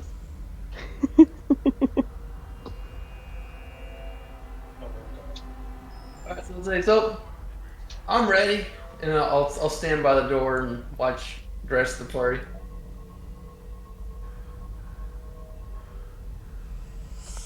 All right. Do you want to open that door? Yes, please. yes. All right. Your telepathic command is your wish. So the door swishes open. Both sides. Opening up to what looks to be possibly there are weapons on the walls. Possibly some kind of guard post, maybe. Not entirely sure, but that's a wild guess you're making of this room. There are stairs here leading down, and stairs right here leading up. There is another one of those fleshy doors here, and a fleshy door here. What kind of weapons are on the walls? Just your normal like spears and some. There's a couple great swords. Okay. Battle Probably axe, that's probably ripping over my pick. spear. Okay. You know. Yeah. Any shields? Yeah, there's some shields there. The battle axe. That's a one. That can be a one-handed weapon, right? Or is that two? Battle axe is. I think a great axe is two. Battle axe can be used one or two.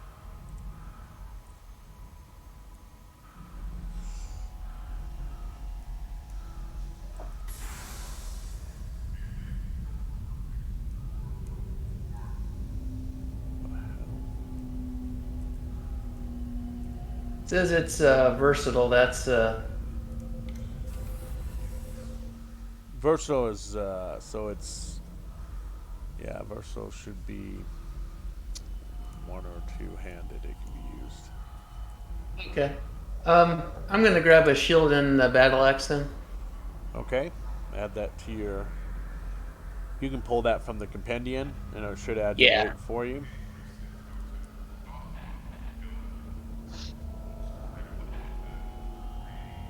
So, like I said, you have some stairs leading down, single set of stairs leading down, a single stairs here leading up, a fleshy door here, and a fleshy door where Bananas is standing. Bananas wants to open the store, see what's in there.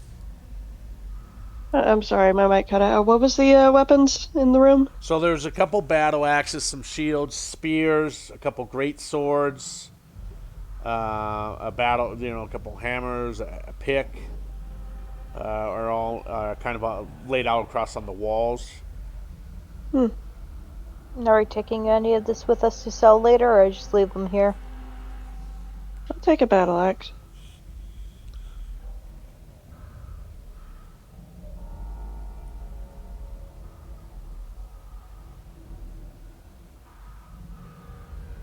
All right, take a battle axe. Yeah. Why not? Looks good on you.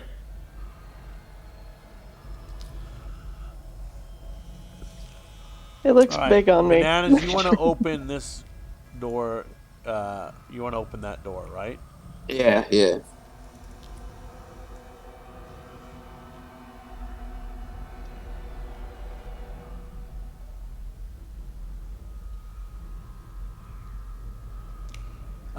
Okay. You look at the door, and this is unusual to the rest of these doors. This door to this forward compartment has been fastened shut with struts made of ropes and steel hooks.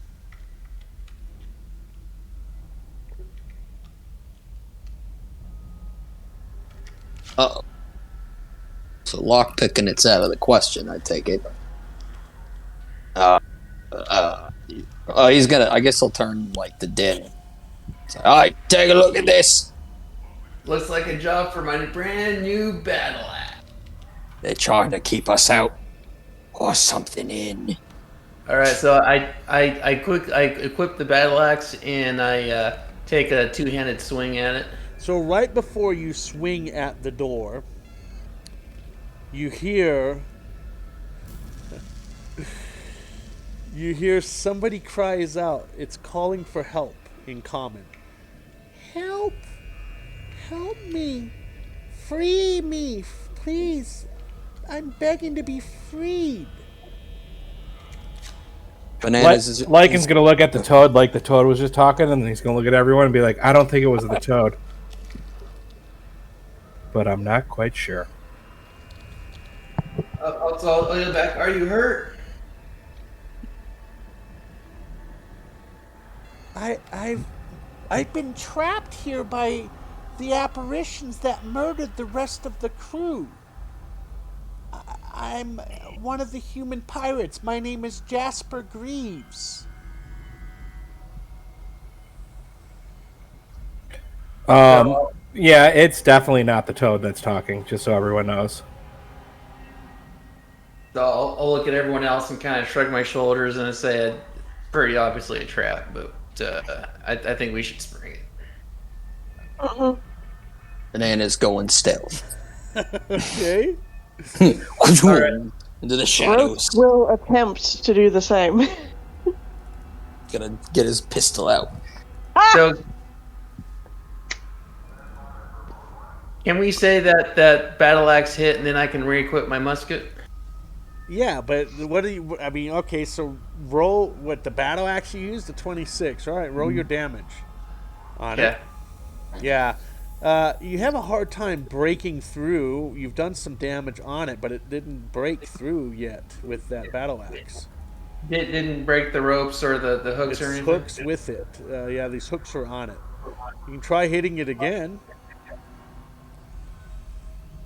I'll look around. So what do you guys think?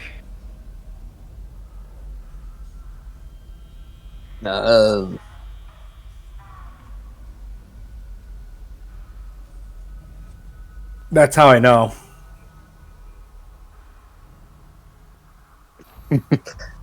Who's the strongest party member? Is it Puddles or Din? I've got 19 strength. What do you have, fellas? Probably. Dang it. My character sheet messed up. Let me refresh.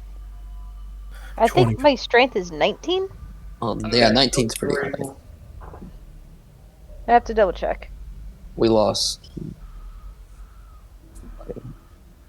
If Bananas is like kind of walks up beside Den real fast to get a look at it, is there a way? Can he do like an investigation or something to figure if there's an easier way to get it off? Yeah, Well, obviously, what he's doing is working. He needs to cut through the ropes and the hooks. So you can use that. You can use a knife.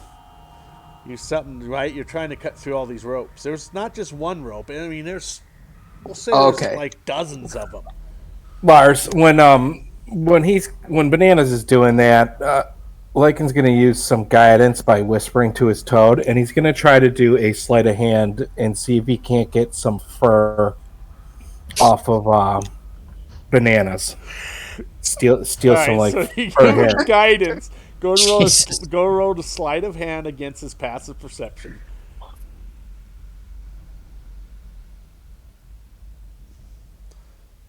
What's your passive perception?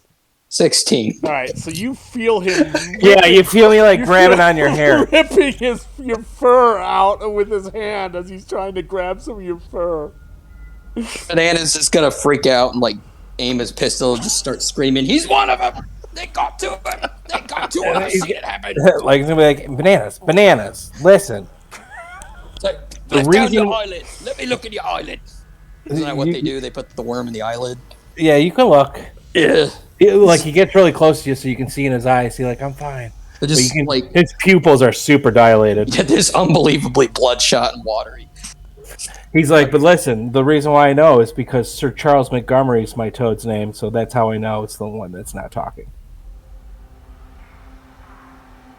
The Bananas. Oh, God, Wait, what's the name of your toad? Sir Charles Montgomery. Okay. And if he's got like a few of his hairs, you see him just put some of your hairs in his pocket, and he's gonna back up a little bit. He's tinkering with his. What did you do with the hair? The tuft of hair you pulled? So yeah, like he turns his back. He's just gonna ignore everyone else. He's gonna take his real banana out that he got, and he's gonna start like placing the hairs on his banana. God, it's like voodoo over. He's got his he's Lycan's got his back to Bananas. Bananas looking at like this missing tuft of hair. He's got his pistol. He's like looking at his pistol, looking at the back of Lycan's head. Like, oh, it's just gonna get worse and worse, isn't it? Got to do something about him someday. These fucking wizards. He's starting to freak out. Yeah, just Lycan's never like aggressive. It's like a childlike old man. Like, no, I'm just kidding. Just so you know. Yeah, okay, but he's occupied right now, so he's not really paying attention to anyone else. Doesn't understand what's happening. Okay, so while seeing all this, Din's gonna equip his shield and move to a one-handed swing with the battle axe. All right, roll your damage. Okay, you're slowly cutting through these ropes, and as you're swinging this axe every time, as I said, there's like a dozen of these ropes across the door, trying to keep the door shut. Okay, so I'm gonna look back at Puddles and say, would you like to give it a swing? Sure. I'm gonna come up to the door and I'm gonna use my. I don't think I have any knives on me. I just have my spear and trident. You have the battle axe, right? No, I don't have a battle axe. Oh, sorry. She didn't grab I a have battle tridents. axe. I don't think. I didn't. Okay, I'm gonna grab a battle axe first. So she pulls a battle axe off the wall. Let me add it to my inventory. Battle axe. Okay, I typed in battle axe in the compendium, but it's not saying anything. As you guys are fooling around with this door, you hear from the other side of the door. Oh, it's one Hello, word. please. Is anybody there? Are you still coming to help me? I need to be freed. Banana's just gonna scream, "Fuck off!" But that's not very nice of you. He's like, "Oh, we're gonna get that door open. Don't you worry. We're gonna get this door open. Come in and get you." It's not letting me add the battle axe to the. From the companion, when you drag Yeah. it from the companion, does it say that it's going to accept it? It turns like yellowish. Accepting drop from. Yeah. But when I do, it's not adding. Oh, you might have to refresh. Maybe that's why. Okay, refreshing. Yeah, just real quick here.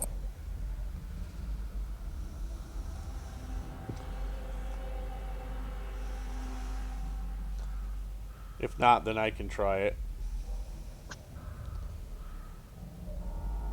First issue was that I didn't know battle axe was one word. Oh. Well, now you do. Yeah. How did it die? Oh, you didn't know that either? No. And now you do. And as G.I. Joe used to Probably say, because- and knowing is half the battle. Probably because of Skyrim, battle axe is two words instead of one word. Oh, D&D, they use battle axe as one word. Interesting. Okay. Did it get to work? Did you get it to work? No. All right. What are you trying to do? Add it? Yeah, add the battle axe. Oh, oops. I was adding the proficiency, not the actual item. Yeah, you gotta add the item. All right.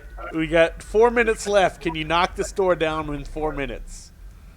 I should be able to. Just let me remove battle axe from my proficiencies.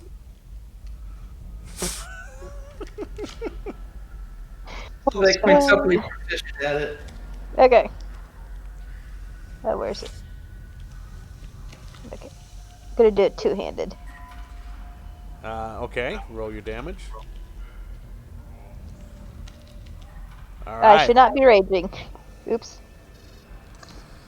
With that final blow, you cut through all the ropes. And I don't know why Din gave up. But the door swings open into a large, kind of a decent-sized room. It's in the front of it. It looks to be like what was a mess hall, but it's completely been trashed.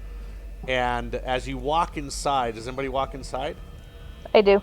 Yeah, Holy Bananas shit. follow. Stop right there. Stop the room Holy altogether. Everybody stop moving. Jen, put yourself back where you were. Okay. This is a humongous creature you may or may not have ever seen or know of. It says, "Now, my pretty, I get to eat your brain." And we're going to end it there. I was gonna have two. It's pretty good.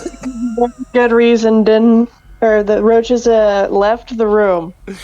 Yep, exactly. So we're gonna call it a session there. Bananas And- told it to fuck off.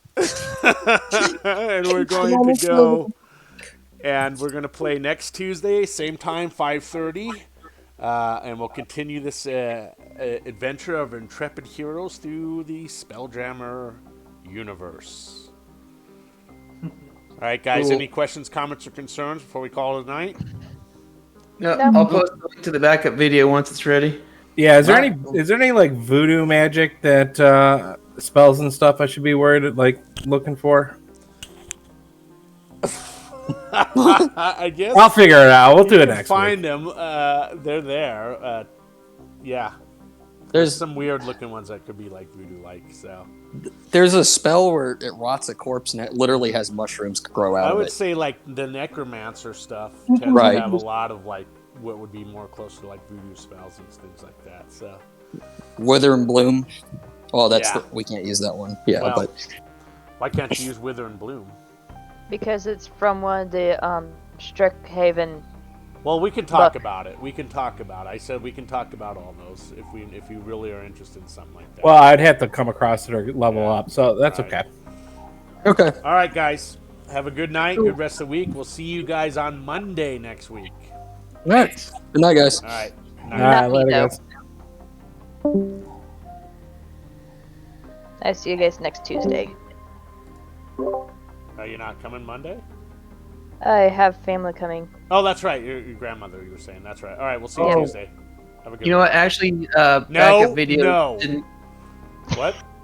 Backup video didn't work. It's just a picture of my hippo Mandalorian the whole time. I I'm think sorry. mine worked finally for once. So hopefully, with fingers crossed, I'll get this one up for tomorrow. All right, cool. All right. Night. Night. Yeah.